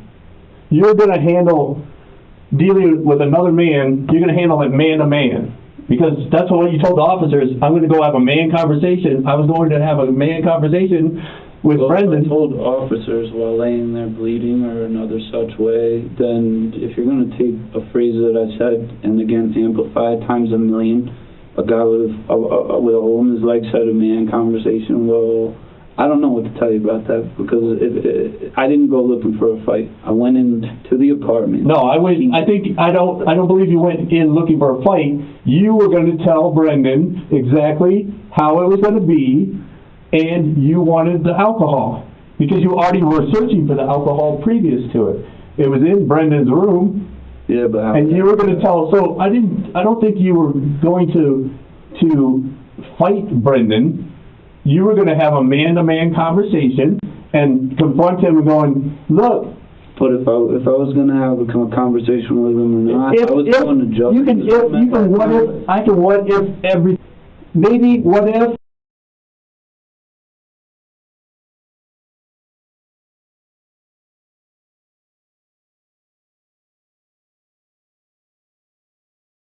speculation, that's out the window, dude. Gone. the facts are the facts, right? What you told officers on the scene, it's the most recent thing that happened. Why? And my officers don't lie. What? Now the officer's lying to what? No, I'm not saying. Okay. I'm not Well, you gave me this weird look. Well, I mean, police officers are human beings. Absolutely. Human beings lie, and to think that Absolutely. every police officer is absolutely perfect and squeaky Nope. clean is just not true. Absolutely, you're absolutely right. Yep, there's not a special factory in South Dakota that spews out perfect police officers. We're part of society. However, what we are professionals that have been vetted and background and interviewed and then re-interviewed and then background again, and then have to go through all these drug processes and physicals, and for me to hire a police officer, and Detective McKenna says, I'm done, here's my 2-week notice, to replace him will take me on the minimum 3 months. You never find a guy like that. Well, I agree. I agree. But my point is, it's a process. So, no just Joe Schmo gets to become a police officer, right? Mm-hmm. Now, are there aggressive police officers? Absolutely. Are there very timid police officers? Absolutely, because we are. You're right. We're human. We're not talking about police officers. We're talking about you being intoxicated and going to have a man conversation with Brendan, and it went south. But here's just another thing. If I said that we had a conversation or a man conversation or even a woman conversation at this point, that's after the fact. So That's after the fact of what? So when did I say this to the police officer? I was already shot. So obviously it ended up being more than just Yeah, hey, you're still dwelling on being shot. well, how do I not? I'm not saying you shouldn't, but you're focused completely on that. What we're focused on is, why would you get shot? What is the purpose of getting shot? What is the whole reason of you getting shot? That's the question. That's the question. I don't know why. Okay, that's fair. You don't remember. Another. I don't know why I got shot. I'll say it again. I don't know. I don't know what possessed him to pull out a gun and shoot me. I don't. Well, because you were tussling. Oh, tussle, shoot him, sure. That's how it goes all the time, right? No, it doesn't go like that. This is very extreme. That was the decision he made based on his fear. Decision. That was the decision that he had to make, or he decided to make, based on his fear of you. You're We were friends the whole time. That's exactly why we are so confused of why would Brendan, who everybody says he is calm and just laid back and stellar or whatever, what would push him to that limit that he felt that he had to... I don't know where he is in his life. I don't know where right, you can't speculate, and we can't ask him. I don't know how he feels about breaking up with his girlfriend. I don't know what it takes for somebody to shoot another man. I don't know. But I only know what it takes for somebody to fight for their life. I know what that feels like. That's all I do know. Okay. I can tell you that ain't no fun. So you know how Brendan felt when he was fighting for his life when you were choking him out. Well, he shot me, and I shot him, and I don't know how it feels. Okay, back up then. Somebody fighting. Back up then. How to be a guy who just shot somebody, and then they are choking you, and now you're at the point of no return. No, I don't know how that feels at all. Right. I can't assume to know how that feels. Okay, fair enough. If you're at that point, back up. Before you're even shot, you're getting into this scuffle that goes into his room, because I'm telling you, the bullet that we found in the carpet is 3 feet inside the room. Okay. And you're telling us that's the first shot into your leg when you're tussling with him. I don't know if that bullet is the first shot, but let's assume that it is. Okay, you said the first shot. I don't know where the other bullet is. I don't know. Okay, you said the first bullet, the first pop was within seconds of us wrestling around. Okay. But then the second shot... Where is the second one? well, the door closed. The door was closed, if you didn't know that. Well, the round is... the door was open when I went to get Justin after the altercation, so however the door ended up closed, I don't know. Well, there's a bullet hole through your shirt that you just demonstrated to me from the closet. There was no bullet hole in my shirt. Really? Or was there? There was a hole in your shirt. Mm-hmm. Yeah, that was all. Yeah, Chief Kress may show you a photo. But yeah, there was a hole in your shirt. That matches up exactly in front of where that rash-looking abrasion is. Mm-hmm. Oh, yeah. So, I'm almost done. This is your shirt, right? That's the shirt you were wearing. Wow. Well, is that the shirt that I was wearing? Yes. Yes. Mm-hmm. Because we have other pictures of you still in the shirt before they rip it off you. So this round goes through while you're choking him. This is the second round that, as you positioned to me, would go through the door. Wait a second. The door closes this way. Can I see that? Hold on. That's not my shirt. It is your shirt. We have pictures of you wearing it. Can I see it again? Yeah. We have you wearing that shirt. Seriously though, cause Those are your socks. well, just wait just a moment, because Those are your socks. You're wearing them in the hospital. yeah, the socks. I You don't even remember wearing the shirt? give me a minute because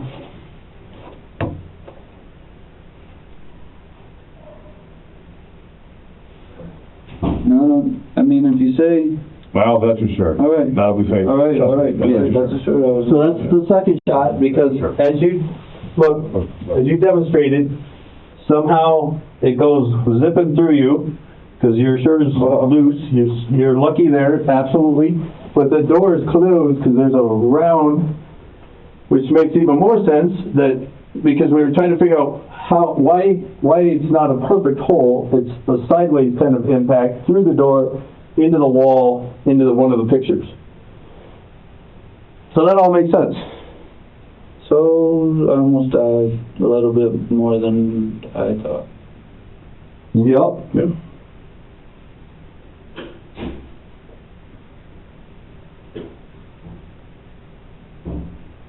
Yeah, I mean, I figured, I don't know, I noticed the speckle pattern and everything. I didn't know where the second shot went at all. Yep. I think we talked about. After the second shot, you kind of realized it was a gun, right?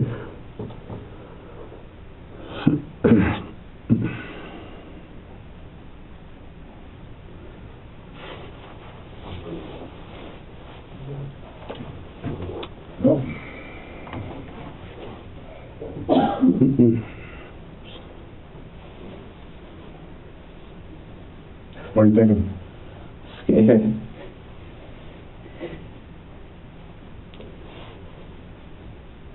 Yeah, and how close?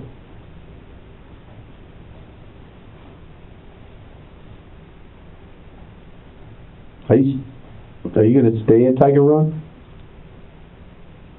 We have to. Yeah, where do you go from 96 Linden Lane? I'm just gonna, right now, I mean, get a hotel for a little while. If you need me to stay here, I'll stay and we'll have a conversation. I'd like to go to Denver and kind of just, I still feel like there could be people out here, like, I don't know, you know, I just don't know. Like, everybody, I feel like I'm paranoid, I'm scared. What's A little bit. Just a little bit. You know, I'm not, and I know, and I'm not stupid too. I know that you're the FBI, right? Are you FBI? No, we're Brook PD. Okay. I'm the Assistant Chief of Police. He's Okay. Detective McKenna. So if I'm not an FBI badge at one time and point. Oh, I've been to the FBI National. Oh. So all I'm saying about this is, no, the most important part of this is that I know that America is a glass house. I know, just in case you're wondering, that there's nowhere that I can run. I know that if you need me, I'm here. Okay. Because I can only offer you the 100% truth. So how do we get a hold of you without... Call my phone. Okay, but what if we have your phone? Well, you shouldn't have my phone. Well, we're seizing your phone. All right, well, that's that. So how do we get a hold of you? Are you allowed to seize the phone? Do you need any type of, like, what a lawyer goes say you can't do Well, that? you could help us with that. I mean, I want to. 'Cause you could- I'd rather not have you. So you told me earlier that you talked to no one on your phone, or texted or anybody. Is that true? I mean, You said you didn't want it out. I don't want. Do you remember this? About this. This isn't something I want to talk about. Everybody knows. Okay, so you did or didn't talk to anybody on the phone? That's a fair question, boss. I mean, I've talked to my brother on the phone. I just don't want. What'd you tell him? The same thing I told you. I talked to Trevor on the phone, the owner of the condo. He said that he was going to help me to go to church. So I went to church. So I read the Bible. So, I mean, yeah, I've spoken about this situation, but I haven't gone around telling, like, just anybody. Okay, so Trevor... What's your brother's name? Your brother. What's your brother's Don't name? bring, I don't know. Nope. No, you're not going to No way. No way. I don't want you bringing anybody that I love into this terrible situation, especially on... We're trying to corroborate Your brother might, yeah, I'm sorry, go ahead. Yeah. No. Your brother might help. No. There's no way. I mean, if I tell you I called my brother, now you harp on that. Like, No. No. What we're coming You from said that you told him exactly what you told us. Is that true or false? That's correct. That's true. Yes, I got into it with a dude. He shot me, and that's it. That's all we're going to ask your brother about. I'd really prefer that you don't bring other people into this, because... So how do we corroborate your story when we have one dead guy who can't speak? Corroborate by me saying it. It's the same thing I'm saying to you. But you've already been deceptive to us. How is deceptive? Oh, really? I've never put my hands on anybody. Criminal history says otherwise. I'd rather not talk about booze. Half a bottle of Jim Beam. We were tussling. First there was this shot, then it was this shot. Then it was, I walked into his bedroom, and then I don't remember.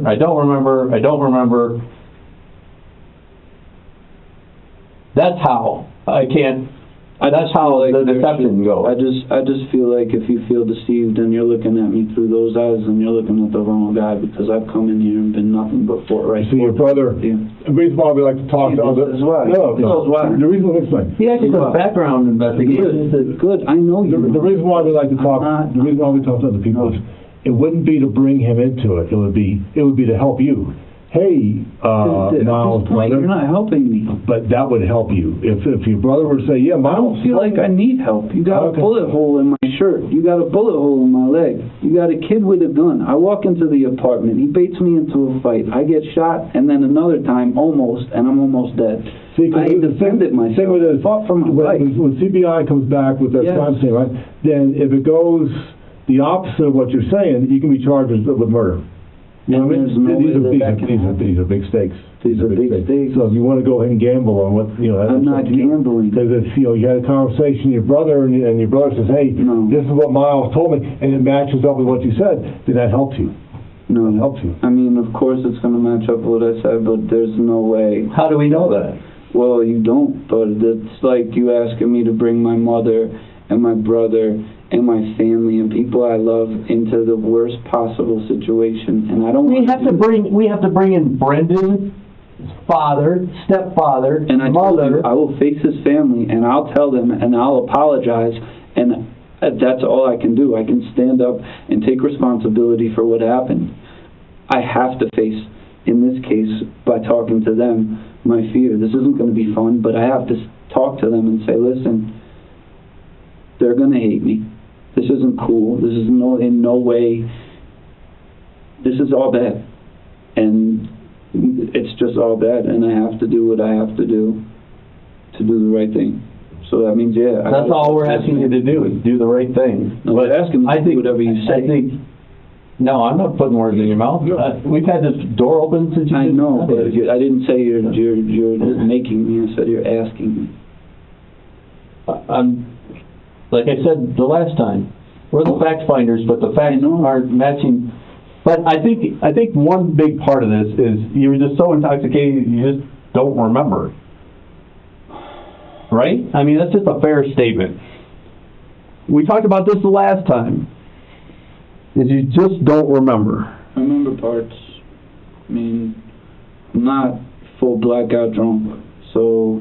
No, you'd be on the floor in B3 passed out. Yeah, so I told you my perspective of how things went. I told you that I have no idea what could lead him to do what he did. And other than that, besides the facts, I don't know what else... You don't know or you don't remember. No, I was going to say I don't know what else I can tell you, what else I could possibly say to you. Fair enough. And we could sit here and... Well, what's going to happen with the phone is, okay, we'll keep the phone. Now, you mentioned the legal processes. Yes, we will get a search warrant. Do you really have to do all that? Yep. And so... It's a homicide investigation. So I'll give you the phone. I'd rather not seem uncooperative because I don't have anything to hide. What's the password of the phone? That's the thing. I mean, it's like and I know that I gave up my right to a lawyer, agreeing to talk to you. Mm-hmm. But if that means that you can invoke if you want to invoke. No, it doesn't. Listen. That doesn't matter at this point. But that didn't mean that I knew that when I walked in here, I was going to leave without my boots. You know what I'm saying? No, basically, I'm trying to say that like, I agreed to, so if a lawyer was sitting here, would he say, no, you can't have his phone, because that's not just? Or do you just do whatever you want?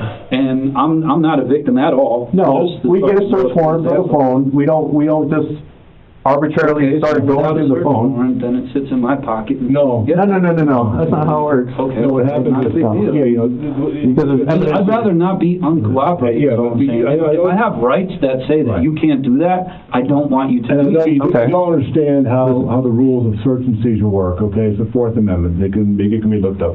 But, the issue is, because this is a homicide investigation, and because there might be information on the phone which can help further the investigation to either exonerate you, it's called exculpatory, or to not exonerate you, we will take the phone, and then a search warrant is done, signed by a judge. But in the meantime, we maintain possession of the phone. Oh, there's no evidence destruction. We can't examine your phone without the search warrant.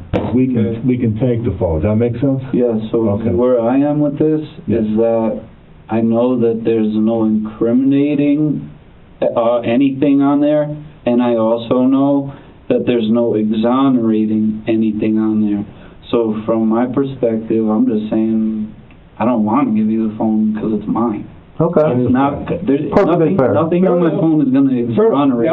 We don't know. Nothing on my we don't know. but nothing on my phone is gonna incriminate me or exonerate. But we don't know that either. I'm like, all right, so just give me my phone. So I know. No, that's not how it works. All I'm going to ask everything in my life has gone to shit. And what more can you take from me besides my life that was almost taken, which you seem not to give a fuck about? No, we do. Hello? It may not appear. Okay. It may not appear. So I'm going to ask you. Yeah, not right now, you're not. So we can give you your phone back sooner. I don't even care about the phone. Will you give us the passcode? Otherwise, the phone could sit in some examiner's office for a month or two while they're trying to crack the code to get into your phone. And then you go that much time. It doesn't take them time. but 5 minutes to crack it. No, it takes them. No, it can take a month. They can do it pretty good. Hey, trust me.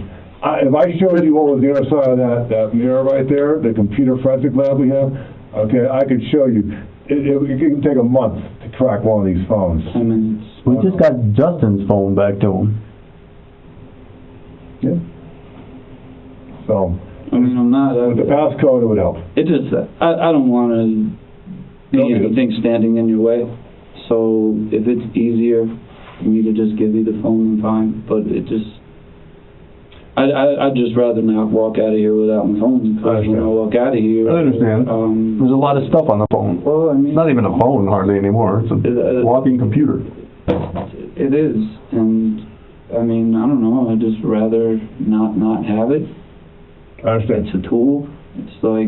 As far as the passcode goes, are you gonna give us a passcode? I'm only gonna ask you, it's the last Yeah, I time. know. You gonna give us a passcode or not? I'm not gonna ask you again. Not gonna ask you again. Yeah, I'm probably just gonna give you the passcode, Okay. because. What's the passcode there, Miles?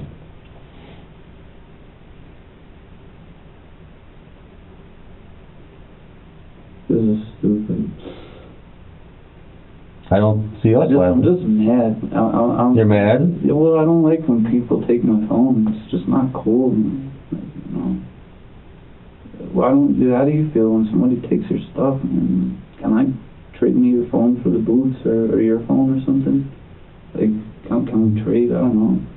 Like I said, it just makes me feel like more and more every time I come here. Do you want to give the password or not? Can you give me a moment? I don't need a monologue. Think about it. All right. I just want to think about what my rights are, and He just told you to keep from evidence being destroyed. I know. I mean, I don't want you to hold on to the phone for months Mm-mm. and then have it look as if I'm being a jerk, when I could easily just give you anything you ask for because you asked for it. And we're asking for it. Yeah, anything. Right. I know, that's what I'm saying, we're asking for it. I think you misconstrued what I just said, but all right. No, I get it, but the whole point is we're asking for it so you can either cooperate or not. I know, that's what's all. That's your right, right there. I know. That's it goes from me cooperating. It just, I don't like the opposite of me cooperating. I don't like it looking like I'm not cooperating, because I want to cooperate. And you have. I just don't want to give you my stuff. That's fair, but we have a job to do. I don't think that, and I mean, if I was to play my rights on this, I mean, I don't know what grounds do you get a warrant for the phone, because it has nothing to do. Because There could be incriminating communication. or exculpatory Or communication. exculpatory. There could always be, but I mean, And there might not be. There might not be. There might not be nothing. Might be a big waste of time. This is part of the process. You see, this has happened before cell phones. That was a very good era. We didn't have cell phones to examine, right? because like you said, you took Justin's phone. Now we have, Nobody's happy about that. Right. So, Nobody likes having their phone taken. nobody does. No, I wouldn't like it. And you know what also is the worst part about that? Is that I walked into it, and seemingly in the end, when I walk out of here without my phone, was a trap. I walked in thinking I would walk out with the same stuff I had in my pockets. Now I'm not. No. Now you're taking my stuff. No, we didn't trap you. Well, I mean, I didn't expect to have to give you my phone. Fair enough. Well, we didn't trap you. You know what I mean? And understand, we have bosses, the DA has bosses, Mhm. so this may not be something, you know. This might be above our decision, if you know what I mean. I know. Okay? Yeah. It's just, this is what I walk into, you know, I walk in there, now I walk out of here minus a phone, probably. Just temporarily, Yeah, but that's. but the sooner you give the password, the sooner you get your phone back. Yeah, But if you don't want to give your phone, then we have to go through the process, the legal process. But I'll just go get another one, I mean. It's Absolutely. not a big deal. Yeah. There you go. Oh, well, you're gonna get your phone back, I don't care, you can keep it forever, if you take it, keep it. I don't want it, I don't need it, I'll go get another one. Okay, so I take that as a no. So, I mean, I just don't want to seem like I'm not cooperating with you, because there's nothing on that phone that I'm hiding, is all I'm saying. Okay, it may actually help you, but now we have to go through a process to Undo it. And that's something that I wish you didn't have to do. And well, we don't. We're gonna have to do it if just gonna. That's the whole point.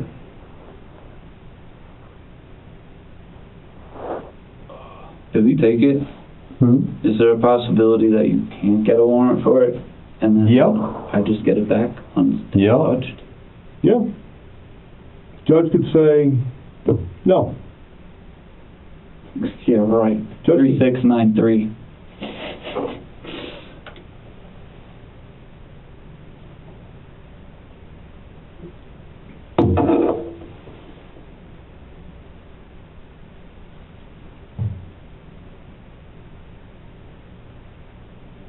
You gotta use the bathroom or anything?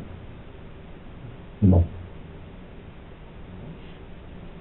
I feel like in hindsight that I should have never let you take my phone just because I feel like in America you should still have rights. You do allow it, allow it. You do, and we can't search the phone. Well, I mean, here's the thing, you know? I mean, You do have rights. you've looked at my arrest record.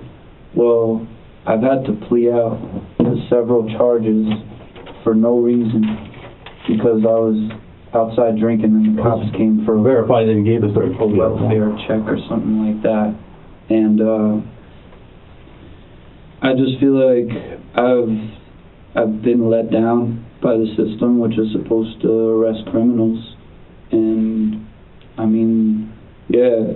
Well, the system is we have to investigate. Well, that's not how it always goes. I mean, when I had to be thrown in jail after getting jumped on by those guys at the Kickapoo Tavern, which, yeah, I was drunk, but if, Hey, Miles, press the on button. if you had the videotape of it, you would know that I was defending myself. I'm sure I went to jail for that, and they I'm did. sure the DA will get all kinds of them. Yeah. Yeah, where's the on button? So, yeah, when the confrontation happens, may I get my phone numbers out of there if I could write them down or something? For a couple people, if that's okay. So, in instances where I've been in arguments or not agreed with somebody, the last time I was arrested was not a long time ago from now, and they had a protection order on me from the last time I was in jail that was never dropped. Should have been let go, but wasn't, and it was still on the computer, and I was put in jail because somebody called the cops on me just because they didn't like my attitude. So in now, 2019, I don't like some, no. That's not sympathetic. Well, we are listening. So, Listen. yeah. Okay. So, in 2019, where it's no longer about justice, I feel. It's no longer about right and wrong. Police don't show up on the scene and investigate. They show up, they throw somebody in jail, and then they make them plead to something. I even heard something like that the success rate in court is about 95%, if not more, with arrests and sentencing, where you make somebody plead to something that they didn't do, just so that you could get your revenue off it. We don't do that. All I can tell you, Miles, you don't know me from a whole. You're watching too much TV, dude. No, I've been involved in it. I go to jail for no reason, just because somebody called the cops on me and didn't like a word I said.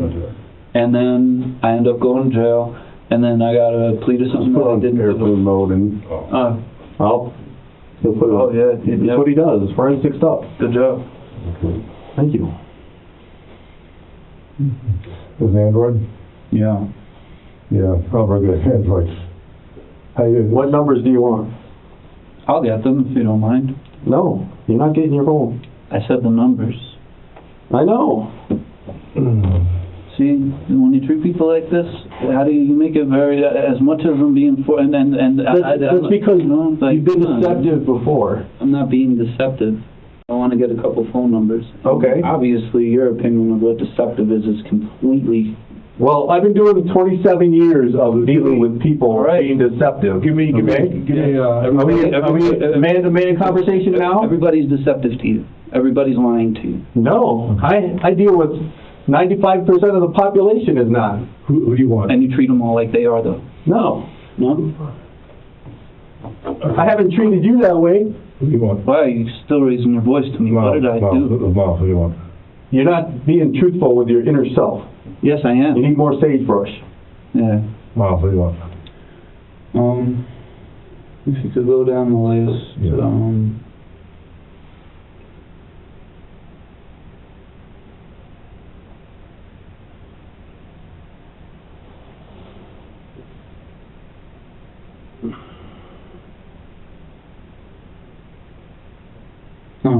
You know, I mean, I want all the numbers. So if you could write them all down for me, I'd really appreciate that. Yeah. Because I need every number I have in there. We're not gonna be here all night. I'll give you a few numbers. We don't even have to do this, you know, sometimes, I mean, we have the right to just take the phone I know. and drive you back tonight and then have a nice day, right? So what few numbers you wanna take? Man, there's just, I need all of them. There's nobody specific right now. Okay. Yeah, but your brother, Joe, Yeah, well, I could come up with 3 numbers. You could come up with 3 numbers I want from you. Thank you.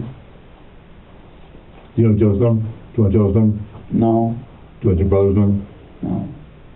I just take the phone, do what you gotta do. I wouldn't mind having,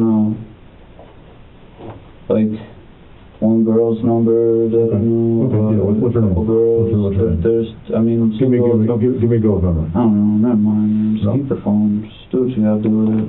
Sure, give us a chance. I gave you a phone number. Man. Because the way it works is, you know, you get one number, and that person's gonna know 5 more people, and that person's Exactly. gonna know. So give me a number. Let me give you a number. Just take the phone, man. Okay, take the phone. Jesus. Right. But to answer your question, when you called the other day Yes. about leaving the area, apparently because of the incident a couple weeks ago, Okay. you have a bond condition that says you cannot leave without the court's permission. That Okay. came from the DA. Okay. Deal. So, just so you know, just so you're aware of it. Let me go see what. So you said she wants to do. I mean, I'd sit here with you for hours on hours, and I gave you my phone. I gave you everything. I've been completely open with you, and so what I've been wondering this entire time is just where do we go from here? What is this? Do I just stay in this floating state of not knowing, like, what do I do with the family? How do I talk to them and say I apologize for what happened? My advice, don't approach the family. You gotta remember something. You, for sake of a better term, right? You killed their son. You killed, right? So, how would you feel, right, wrong, or indifferent? How would you feel if, you know, you had a child was killed? Right, you wouldn't want that person. Now, I can't put words in their mouth, right? But the wise thing to do is just go on with your life, okay? And the investigation will continue, Yeah. all right? And then we'll reach out to you. You're not under arrest. You never have been, right? Right? And you've been cooperative. You come in the door, you walk out the door. Don't reach out to the family. Don't reach out to the family. Okay? Mm-hmm. I'm not gonna bullshit. Don't reach out to the family. Is it looking like for a certain reason, or just? Well, because they're just, you know, let them grieve. Yeah, I know. I wouldn't Let them want grieve. Let them grieve. any worse than custody. My advice would be perhaps to never try to reach out to the family. Just let them get on with life, because Yeah. you reach out to them, right? I'm glad to talk to you. It's re-victimization. Yeah. It's like pulling off a Band-Aid. Again. So they will grieve. They will come to terms Yeah. with losing their son, their friend, right? Yeah.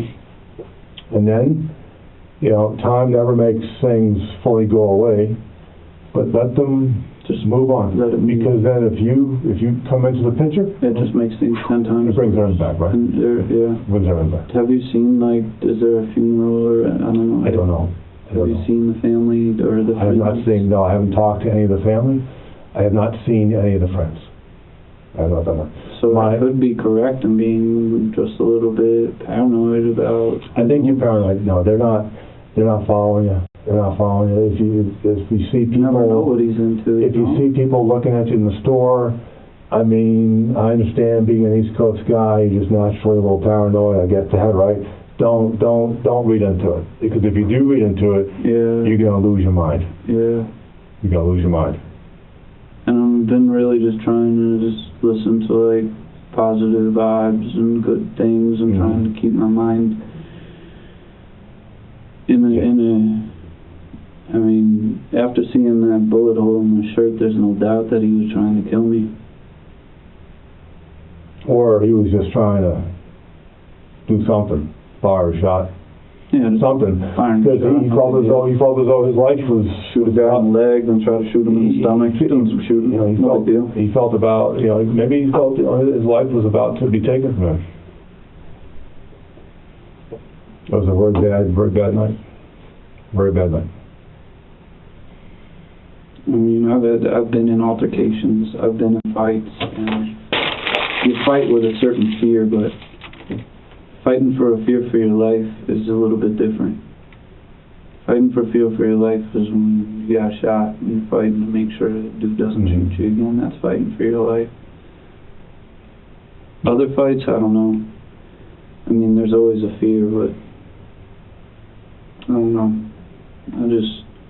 If I could tell you honestly, I wish that things could just be peaceful for my entire life. I wish that I never had it rough. I wish that I wish I was born with a silver spoon in my mouth. I wish I wasn't tough. I wish I wasn't tough at all. No, I don't want to be tough. That whole silver spoon. I don't want to be tough. If it was up to me, I'd have loving parents and a beautiful life and butterflies and flowers. But remember though, But for me, in life we make our choices. So from this day on, you already promised Chief Crest you're not going to drink again. Yeah, and that's right. Yeah. So, and you haven't drank, right? mm-mm. Don't. I mean, this is just a personal. I'm telling you, don't do that. It messes things up for me. It's the only time when things really go wrong. That's true for a lot of people. Yeah. It's true for a lot of people. Yeah. My personality just isn't enjoyable when I've been drinking. Yeah. Cause problems. So, eliminate the problem, right? Eliminate the problem. And then everything will be alright. The alcohol. Now, I'm not going to say everything will be alright, right? Everything won't be alright. But Everything won't be alright. in life, you make choices. But I tell you, a good choice is you eliminate. Thanks for sugarcoating me. Yeah, hey, you don't eliminate. You eliminate things that make life more difficult. Yeah. There will always be difficulties in life. That's life. Yeah. That's life, right? But if you can make life a little less difficult, yeah, that's wisdom. And if you can do that, that's more than most people can do. Yeah. If you can cut out stuff that makes life difficult, it's a good thing. It's a good thing. I know. I'm just going to stick on the word. All right. All right, go ahead. We need very brief clarification.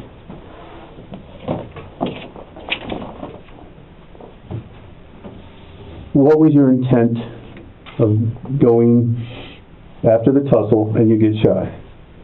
You start to choke him, right? That's the thing. I didn't know that I did what I did. I thought mainly is just stop him. I was thinking put him to sleep, and then he wakes up, and then, alright, problem diffused. I wasn't thinking that. I wasn't thinking that. You were thinking It was going to be no more. your I mean, as far as, fighting for your life, I'm choking him out, but I'm not thinking you're choking him out I'm choking him to put him to sleep. to put him to sleep. Then he wakes up. I didn't think that he was going to be, that he was going to pass. As much as I was fighting for my life, that wasn't. How many times have you put somebody in that hole? A few. Just even Wrestling or a real fight? just wrestling, and even though I've had people in my life that have done it to me and actually put me to sleep and then woke me back up. I've been put to sleep and then they press and then I wake up. Yeah, because there's a difference in between the sleeper hold and the choke hold, rear choke. Well, So one, I'd rather listen before I ask. well, I just want to ask how. one is it was called the unilateral vascular neck restraint. You're compressing the carotid veins on either side of the neck. And that just does. So we do that all the time. So I've done that all the time. And you can put somebody out. Yeah. But she was choking him out. That's what I was trying to put him to sleep. I swear on my I don't mean to just say I swear to God. Okay, I wasn't trying the hold. I was trying to stop him from shooting me again. And even when I got up from the bathroom where it all stopped and I got halfway down the hallway to Justin's room, I just remember thinking, like, man, this guy comes back with that gun. He's not really asleep, but I was pretty sure he was asleep because I really choked him good. And So why did you tell him, I think I killed him? Well, I don't know if I said that. You did say that. Okay, I don't remember that. But, I mean, yeah. I mean, it's possible, but choking him, like, I was choking him and fighting for my life. So whatever happened from me choking him with a gunshot wound and with him trying to shoot me, I don't think that I was looking at what could happen either way. I was just protecting my life. So was it something that I did knowing what happened, knowing that I did it? No. I mean, but he didn't, at the end of it, he wasn't moving. He wasn't moving at the end of it. But a person in the sleeper hold isn't moving either. Yeah, but like, it was just... But there's a difference between the how you were demonstrating to me. Yeah. I felt it across my traits. Okay. Okay? I was different. I was pulling up on his neck. Like, I was just trying to stop him. If you don't mind me asking, how did he die? What were the injuries? You crushed his larynx. It wasn't the eyeball? No. Why? What was the intent with the eyeball? To stop him. Like, whatever I could do to stop him, he just kept... Whatever you could do to stop him? Yes. And I was shot. I laid there soaking wet. I'm choking him. Put my finger in the eyeball. And... Just like that with your left finger? Yeah. Okay. And, I mean, this is one of the things where the words that I say can't describe the situation.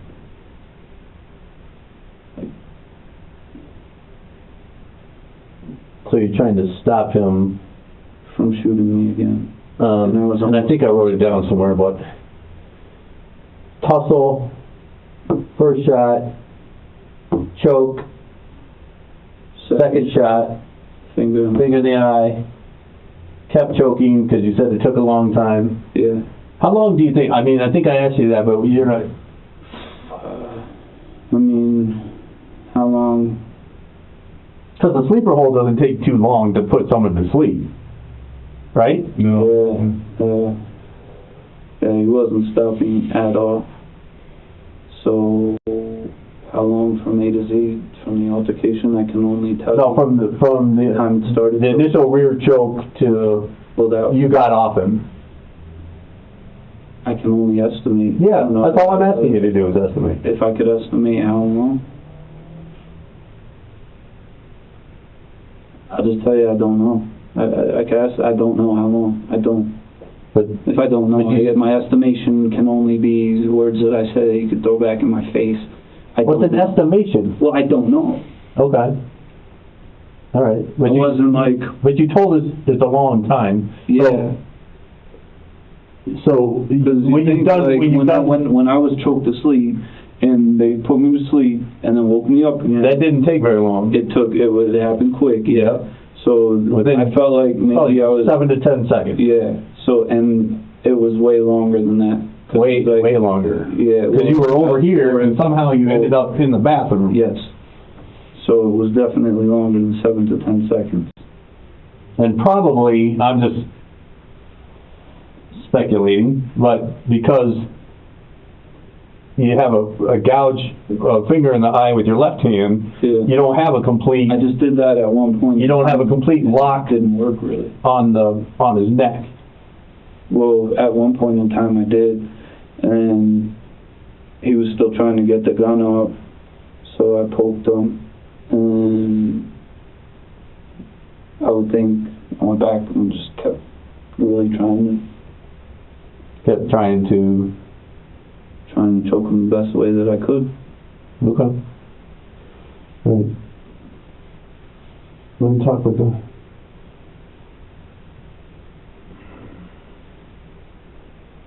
And I know this is your job and you have to kind of just be this way, but I just want to tell you, You were laying down when he stopped moving, right?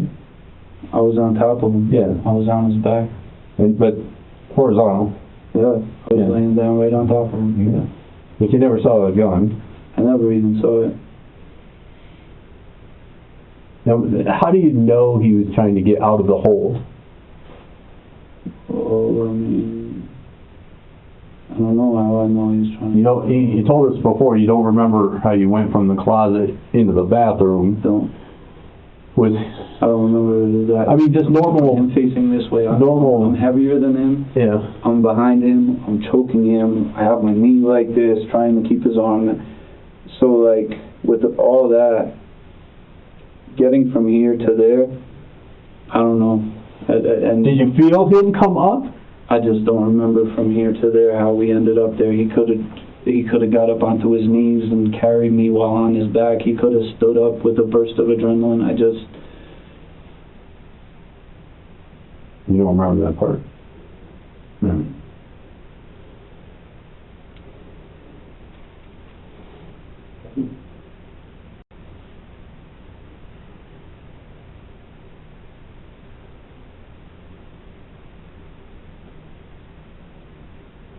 After the second shot, you kind of realized this was a gun. Yeah. Did you know what hand the gun was in? I didn't honestly know. Like, I felt like it was in the left, because when I had my knee against his elbow there, it seemed like he was really trying to get this arm up. But you had the knee pinned with the closet against the wall. Yeah.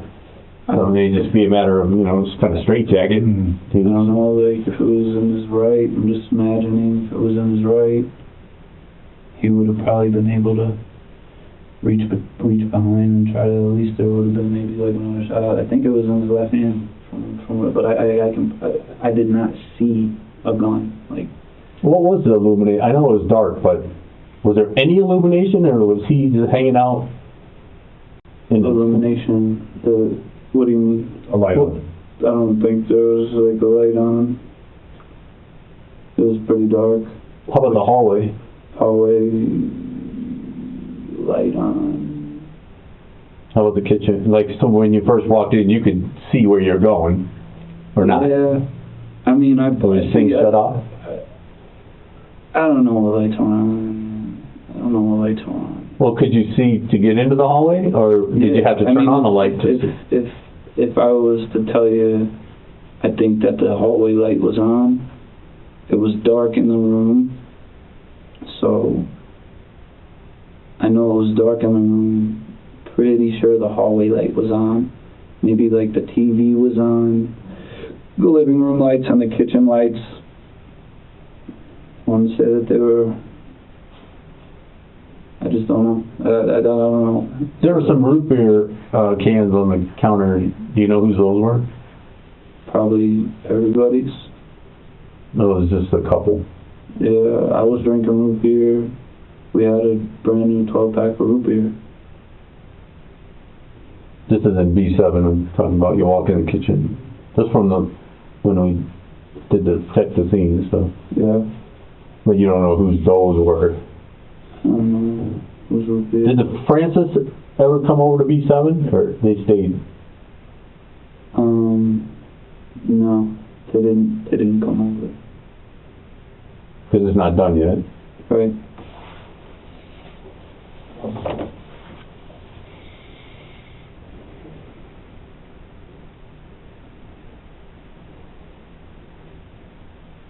Yeah, we already talked about the dog.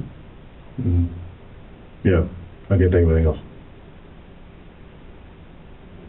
You played with the dog, you liked the dog, Yeah, the dog was cool. but you don't remember fucking with the dog in the kitchen?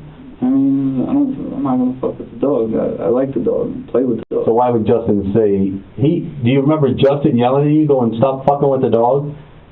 Justin is a disgruntled person. Do you remember him No, saying that? No. Why do you characterize Justin as a disgruntled He's person? upset. I don't know. Why would you tell me stop messing with the dog? You know, like, I don't know. Dude, he gets upset. He gets upset. Like, I just usually just take it with a grain of salt.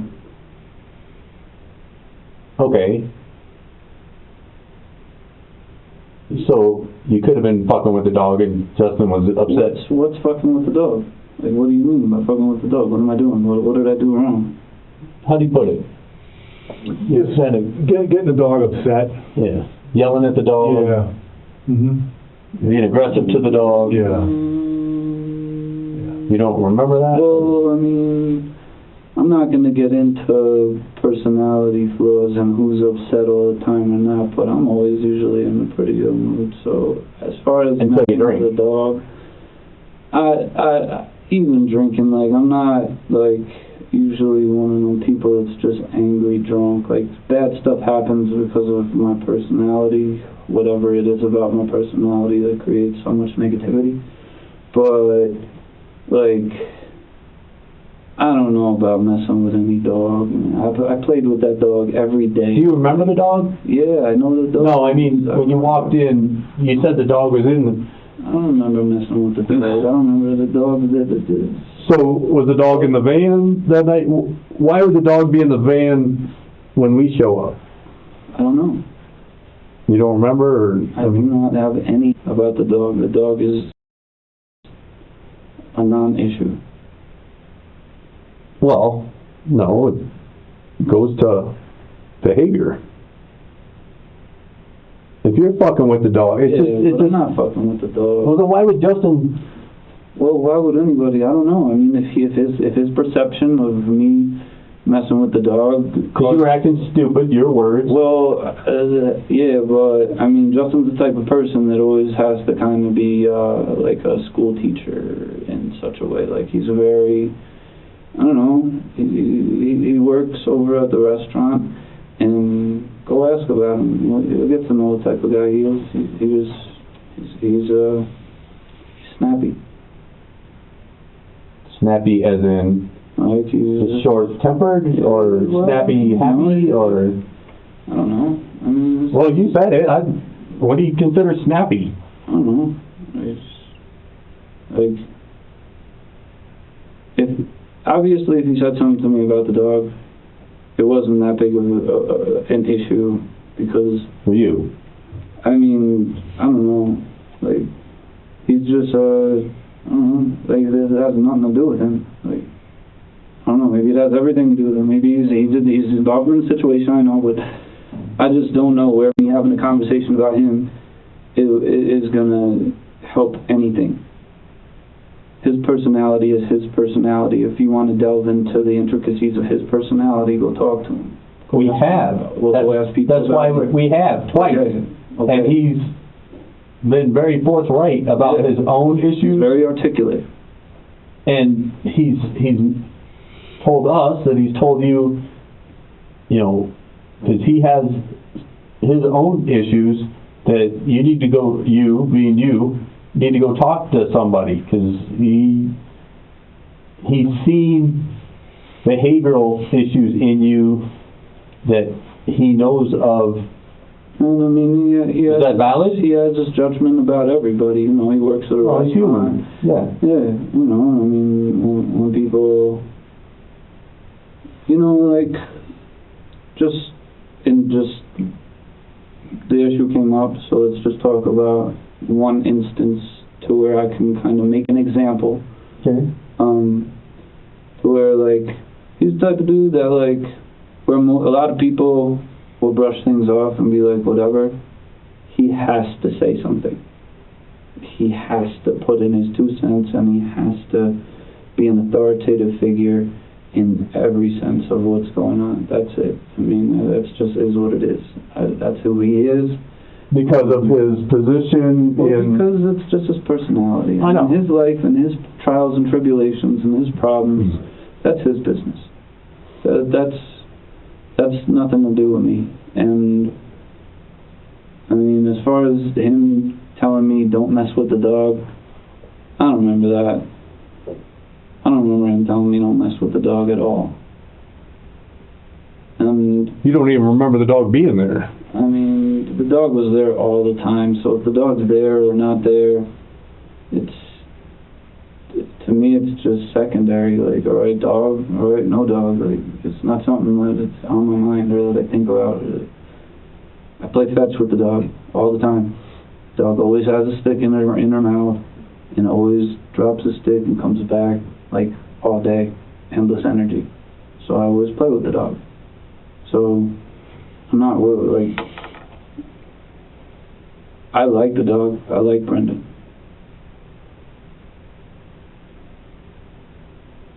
That's me.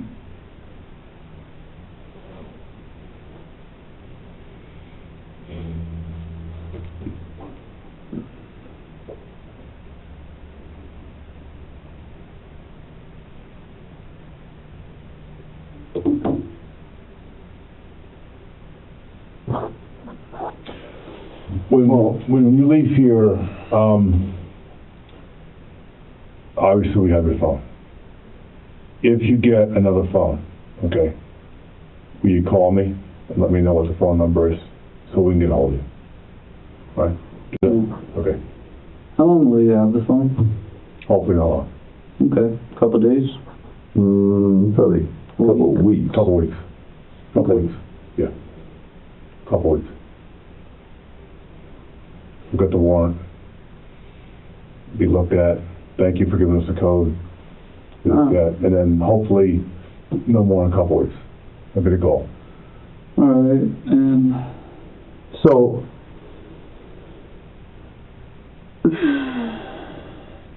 I'm trying to piece this together.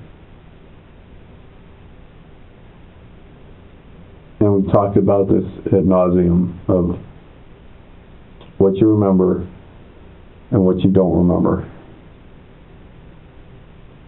And you don't remember talking to the moose, just that you were acting stupid. And you don't remember talking to the dog. How do we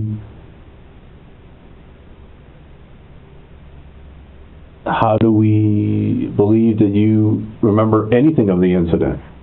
because, I mean, like we said, if I was blackout drunk, I wouldn't have been walking, and I would have been passed out on the floor. But I mean, because a lot of the first I just don't understand. a lot of the first interview, you were like, well, maybe this, maybe that, because I marked 30 plus times you speculated this, and we talked about this the last time of the alcohol gets you, you know, you say you like Brendan. I don't doubt that when you're sober. I think you like everybody when you're sober. No, actually, I don't. Okay. Actually, I'm more inclined to like everybody when I'm drunk. Well, Yeah, your on history occasion. doesn't. Well, my history, 10 times in the 35 years that I've been alive, that I had a bad day.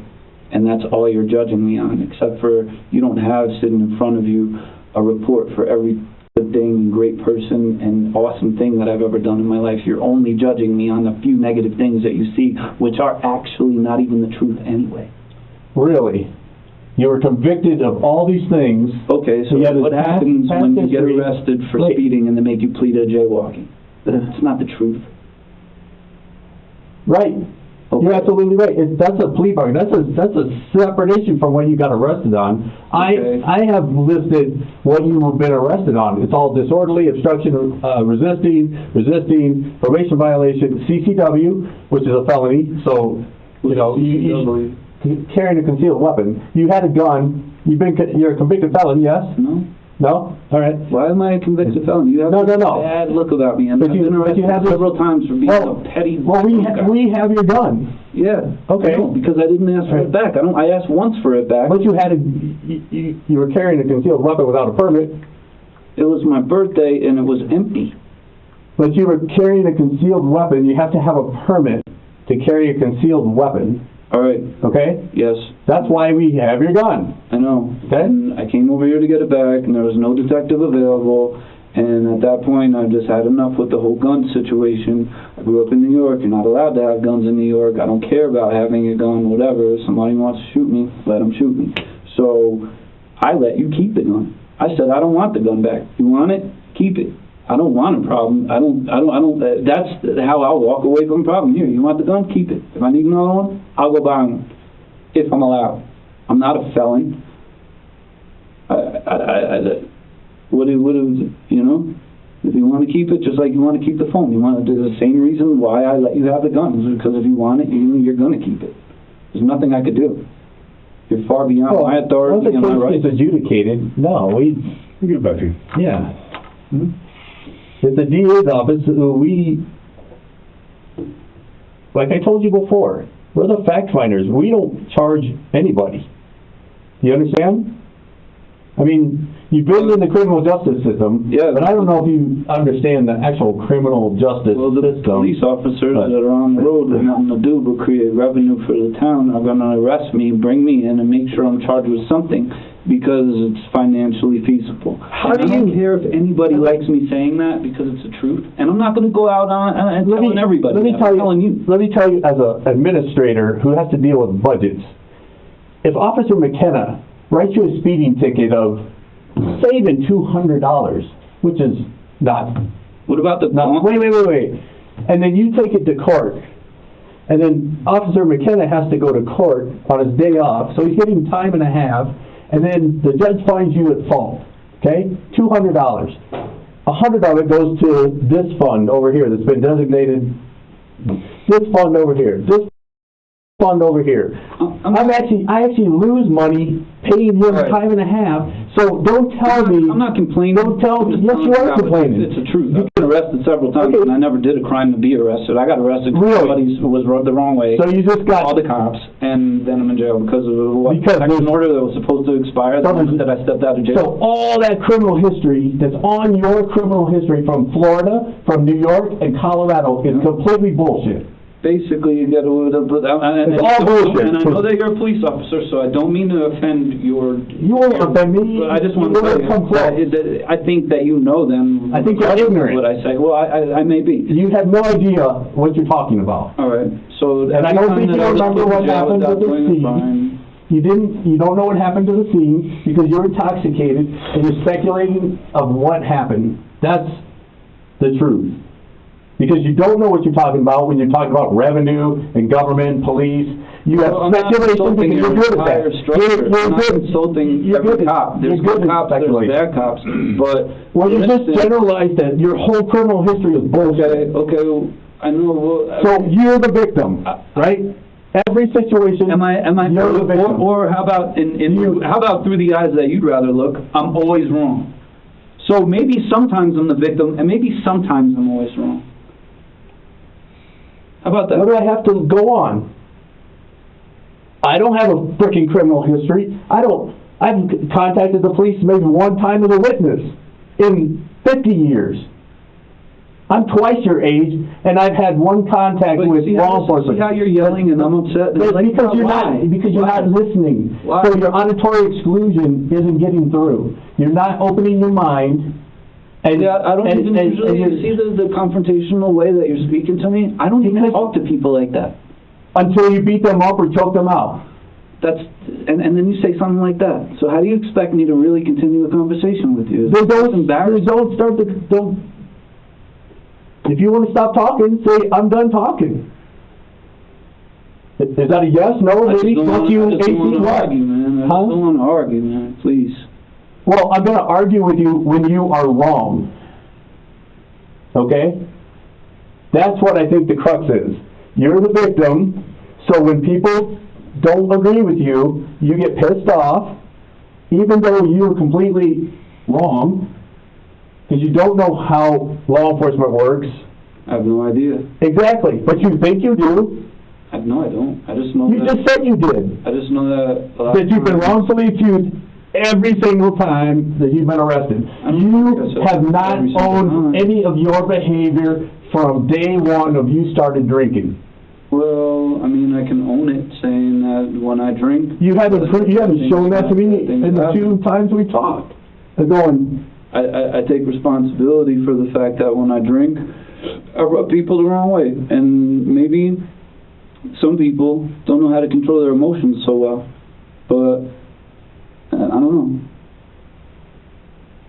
Like, I've had enough yelling matches in my life, and I've been dragged down and treated like shit enough in my life to where, in the face To where of, you haven't... like, this type of thing, I don't like it.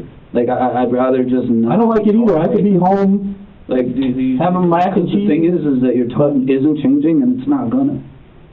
What do you want me to change it to? I'm trying to get the facts, and you just keep going round and round and round.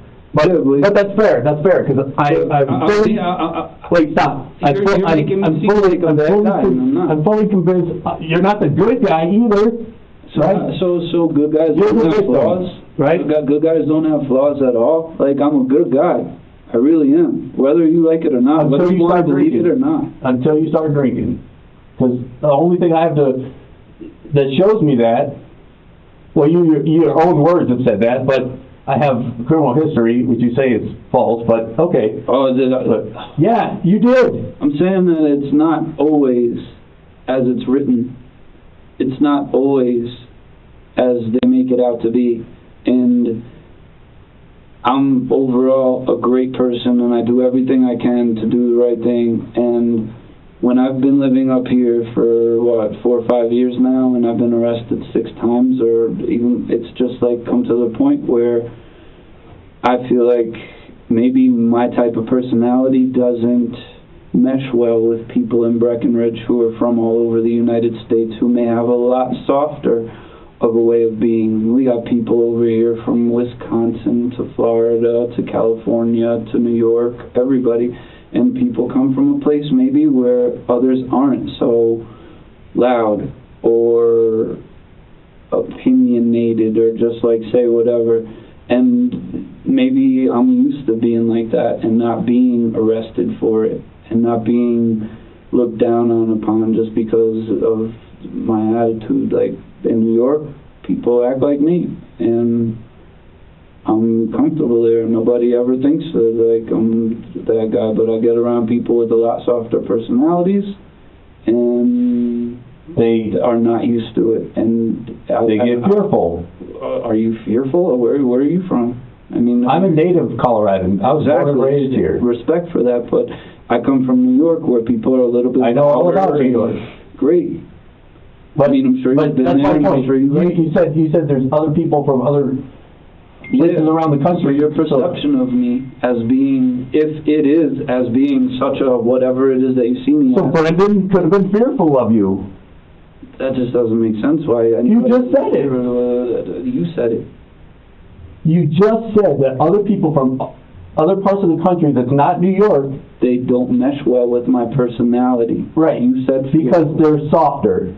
Yeah, softer spoken. Right. You know, if you live in a house in the middle of a country, in the fields and everything like that, and So- you're not used to people that are being so loud or whatever. Right.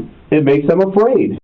So for me to understand what makes somebody else afraid, That's not up to you to decide, though, dude. that's what I was just going to say. I can't decide who's afraid and who's not afraid, because my intentions are never to scare anybody.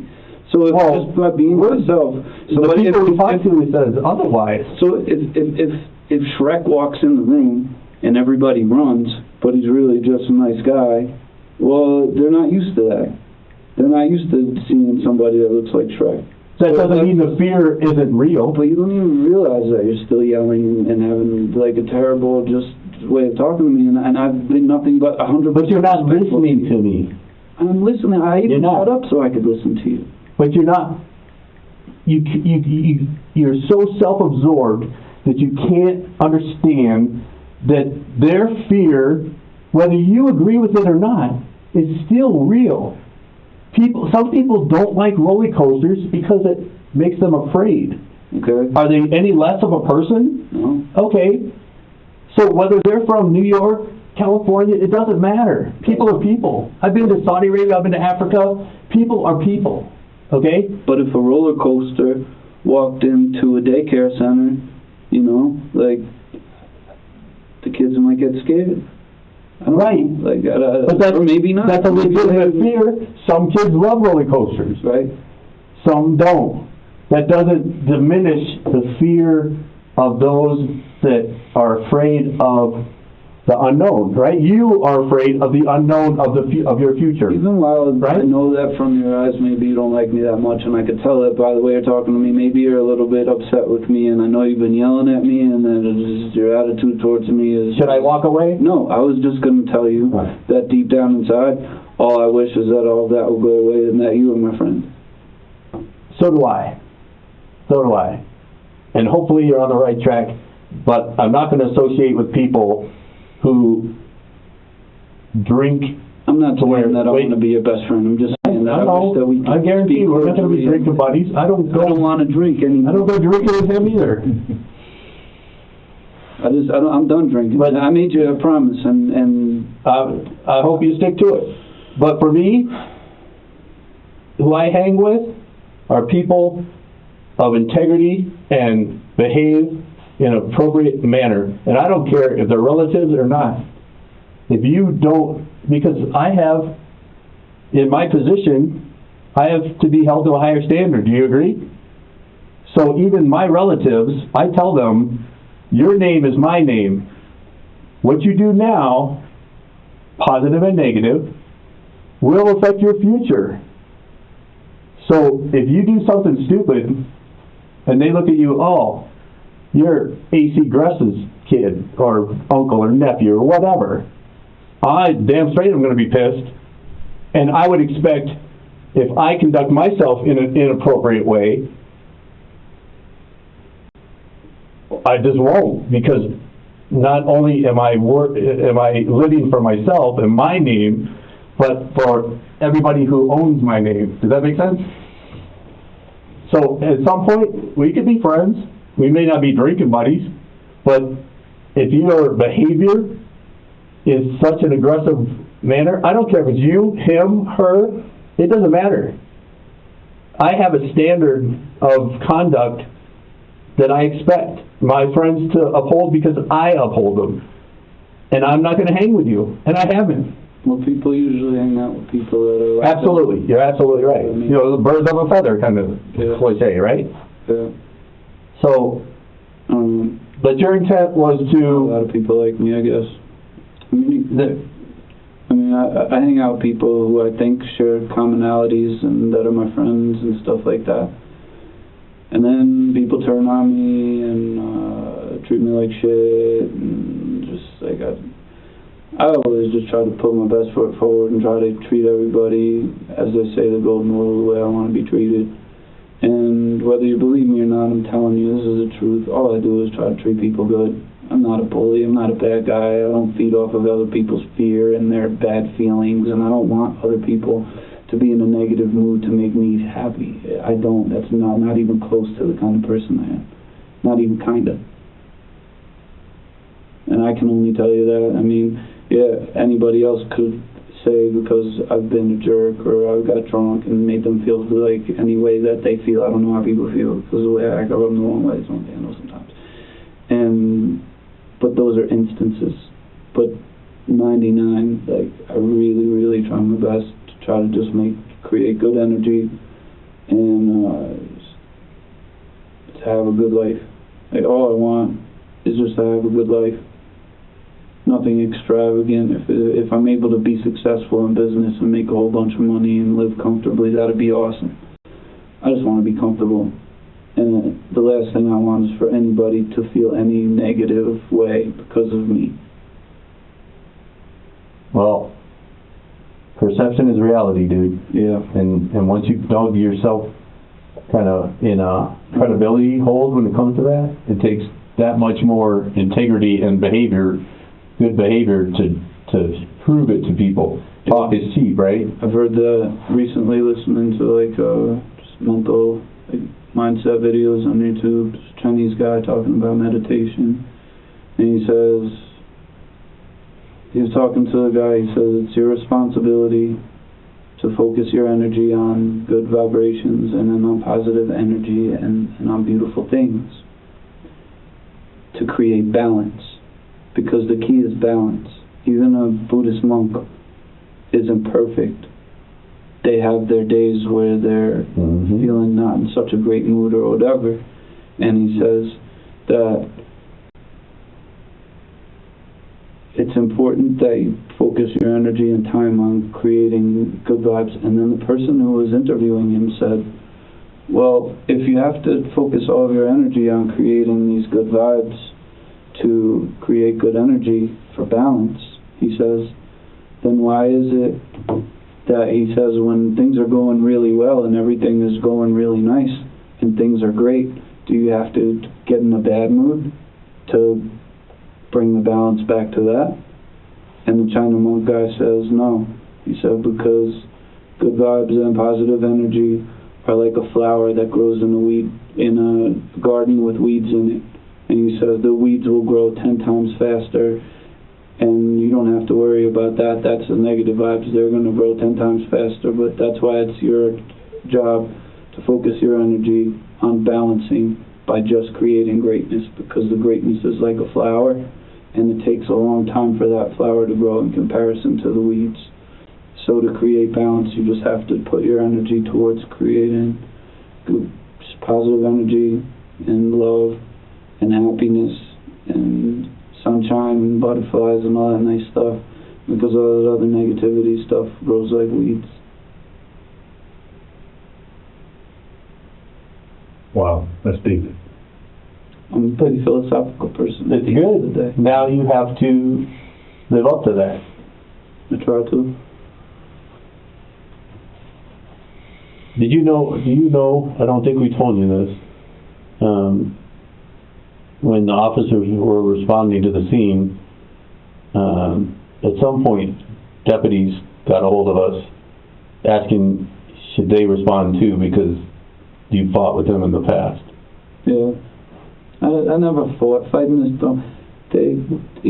I never, it's a weird type of a thing with me, because when they put me in cuffs, like, they put me in the handcuffs, and then it's just another time where, all right, maybe I'm wrong for saying this, but I don't feel like I did anything to deserve to be arrested, like, for the millionth time. For, like, I didn't do a crime, I didn't hit anybody, I may have said, somebody didn't like what I said, or I was too drunk, and I don't know what I did wrong.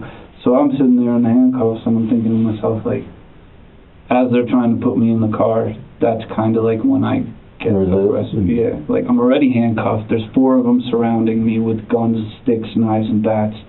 And I do my last little trying to struggle as they're putting me in the door. Realistically, I mean, they're going to put me in that door whether I like it or not. It's just a very degrading, frustrating feeling. So the whole point is, don't get in those positions, right? Don't drink anymore. And I told you I wasn't gonna, and I did.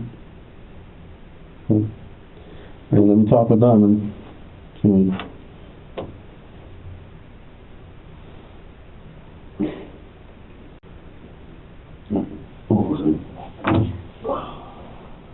Got to use the bathroom at all? No. No, you good? Yeah, I think done. Done? One over?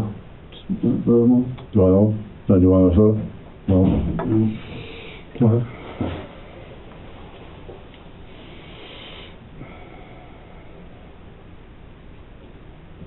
When we leave here, drive you back, you staying with friends? Yeah, I might just, Get to sleep early, right?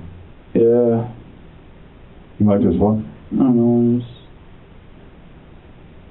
might just grab a hotel for the night and just figure out tomorrow, because I got friends and everything, but it's just that I don't like burdening people with me. That's the thing. Like, people can offer to help me, and I'll tell them no.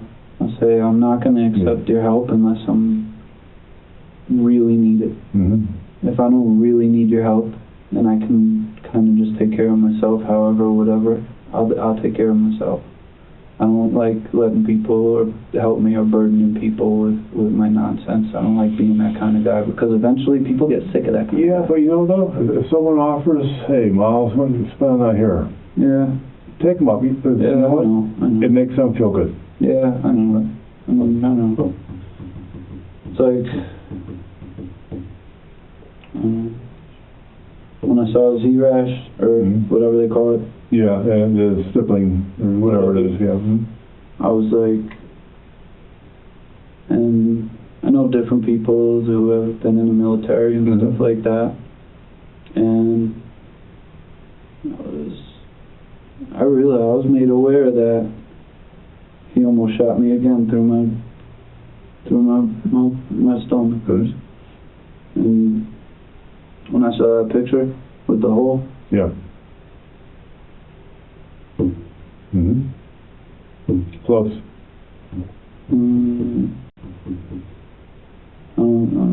that's shocking. The dude was trying to kill me. I fought for my life. Miles, no disrespect, this will probably go down in the books as the only people who really will ever know what happened are you and him. Yeah. That's true for a lot of things. Yeah. Right? It's the worst situation I've ever been in my life, and I stand by what I said. By the way I feel about it, was like the Kingsman movie. Like, we were friends, we were cool. I lent him $20 to go to Keystone. I played with his dog all the time. Never had a problem with him. He showed me pictures of his trips to Thailand with his girlfriend or whatever. And the way that he just did whatever that he did is bewildering to me. I'm lost. I have no idea why. I have no explanation for why. I don't know. I really do not. I don't know what possibly led him to do what he did, and I feel beyond bad about it. Is it fair to say that, you've admitted that, you can be aggressive, taken as aggressive when you're drunk? Is it fair to say that, he misread you, and he had a fear that maybe wasn't rooted in reality? I mean, I would get away from the fear thing and just the only way that I can see it, because I've just been trying to come up with a reason for why. Bad decision. It just I don't know. Like a gun to me is a big, a very serious next level thing. Like, that's like either life and death or jail for the rest of life. So that's something I don't even want to go near. The only reason I even have a gun is because you hear about all these situations that happen in America where people shoot people for no reason in schools in Las Vegas and Texas, all these different places where there's random people just there, and some maniac with a machine gun or something decides to just start shooting people. And I always imagine myself to be, if in a situation like that, the guy that would be able to stand up and fight for people if they needed it, or if something bad ever happened, and I would be there, and it would be a good thing that I have my gun. That's the only reason I got a gun. I don't got a gun because I'm worried about nothing. I don't got a gun because I get into the shit where I need a gun. I have a gun for that one possibility where if anything ever happens and somebody pulls out a gun and starts firing, I could get cover, get my gun, and then I can try to fight the bad guy. Yeah. That's the only reason I have had a gun. It's a good reason. Yeah, there's really no other reason to have one. Defend yourself, defend others. Yeah. Yeah. So,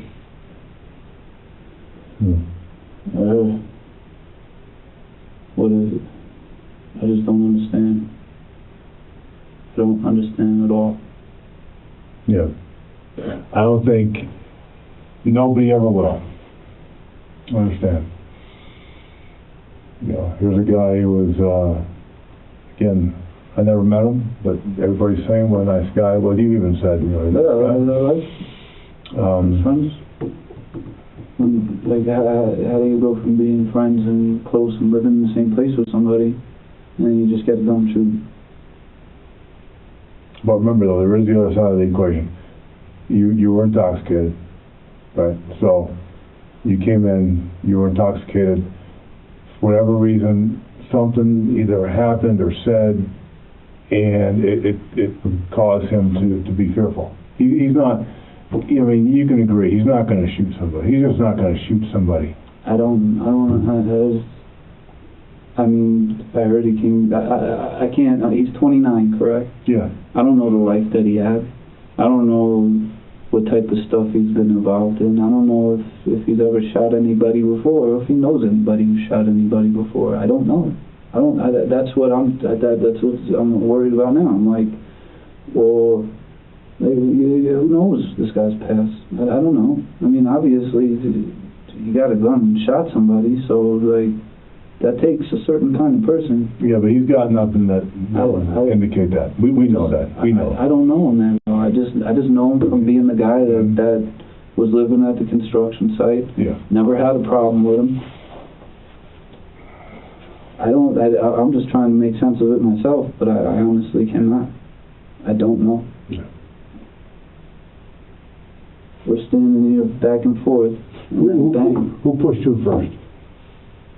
He started it.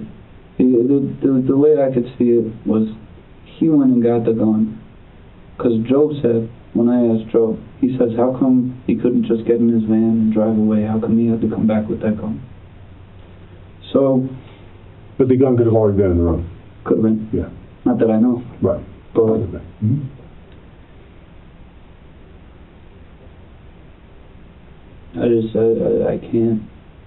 I can't come up with a reason why.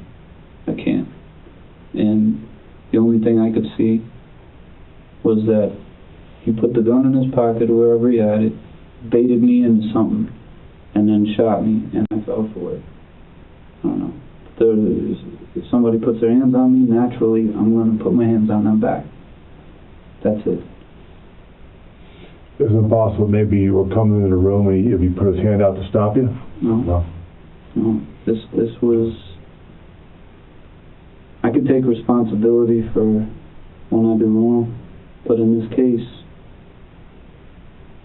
I just can't see what I could have possibly done to deserve being shot. And then even further, to have to fight for my life. It's not something that I could have ever anticipated, ever. I mean, fighting is fighting. I guess anybody who gets in a fight is realistically fighting for their life. Because, I don't know, I mean, instances happen. I've ever heard of a guy who hit a guy, the guy fell back, cracked his head on the pavement. That was it. So I just... Yeah. Okay, we're ready. I'm going to get the head. Gotta use the bathroom. All right.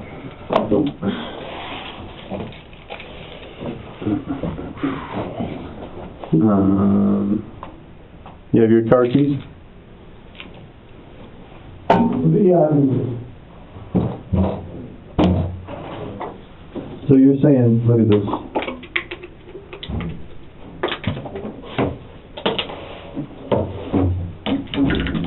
Did you feel that? No.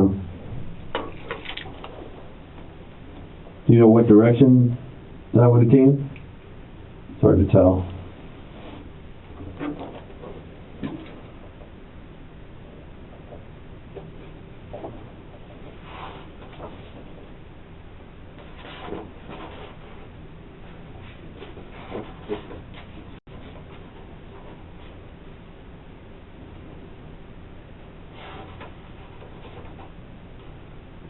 So there's once two spent shells and then one now? Mm-hmm.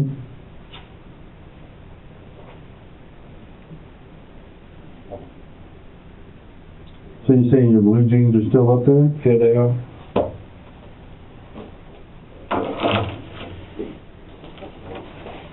So there's your shirt. Yeah. Yeah. It was close.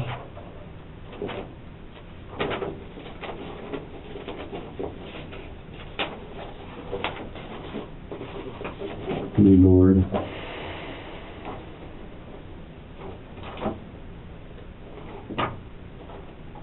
Did you ever do work in there? I've spent most of my time working on the other condo, Okay. and Brendan was brought in to help to do that condo, and then we were just done with that one, so I moved over to B7. I was only there for 2 days.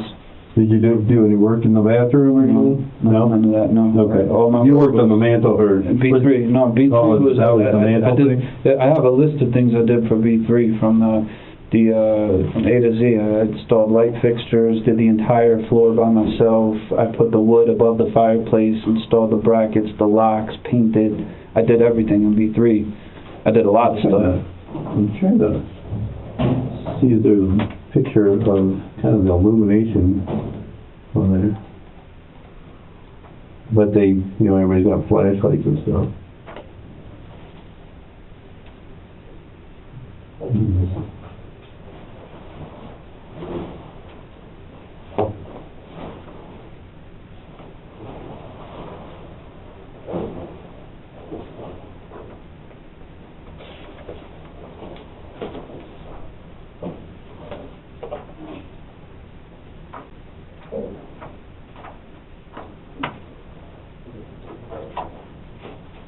Well, we got tonight. I'll give you a nice when we get back to 96 Linden. Okay. Okay?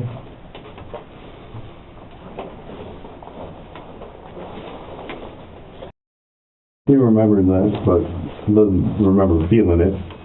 Well, I'm just seeing it because I noticed because it was all scabbed up.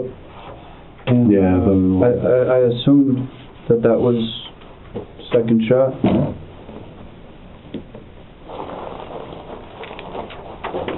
Well, the first time I saw your wound, I thought it was much higher. And it came out.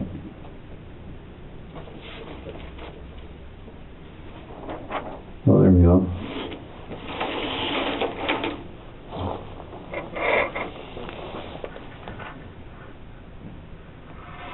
I think we have a good picture of that. The exit one.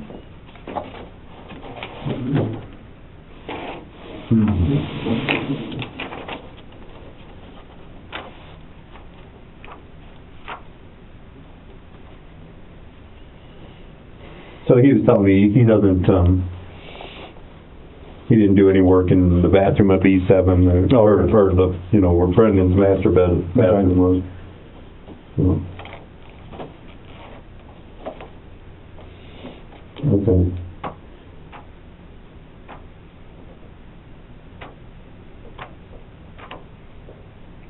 This is the CBI thing.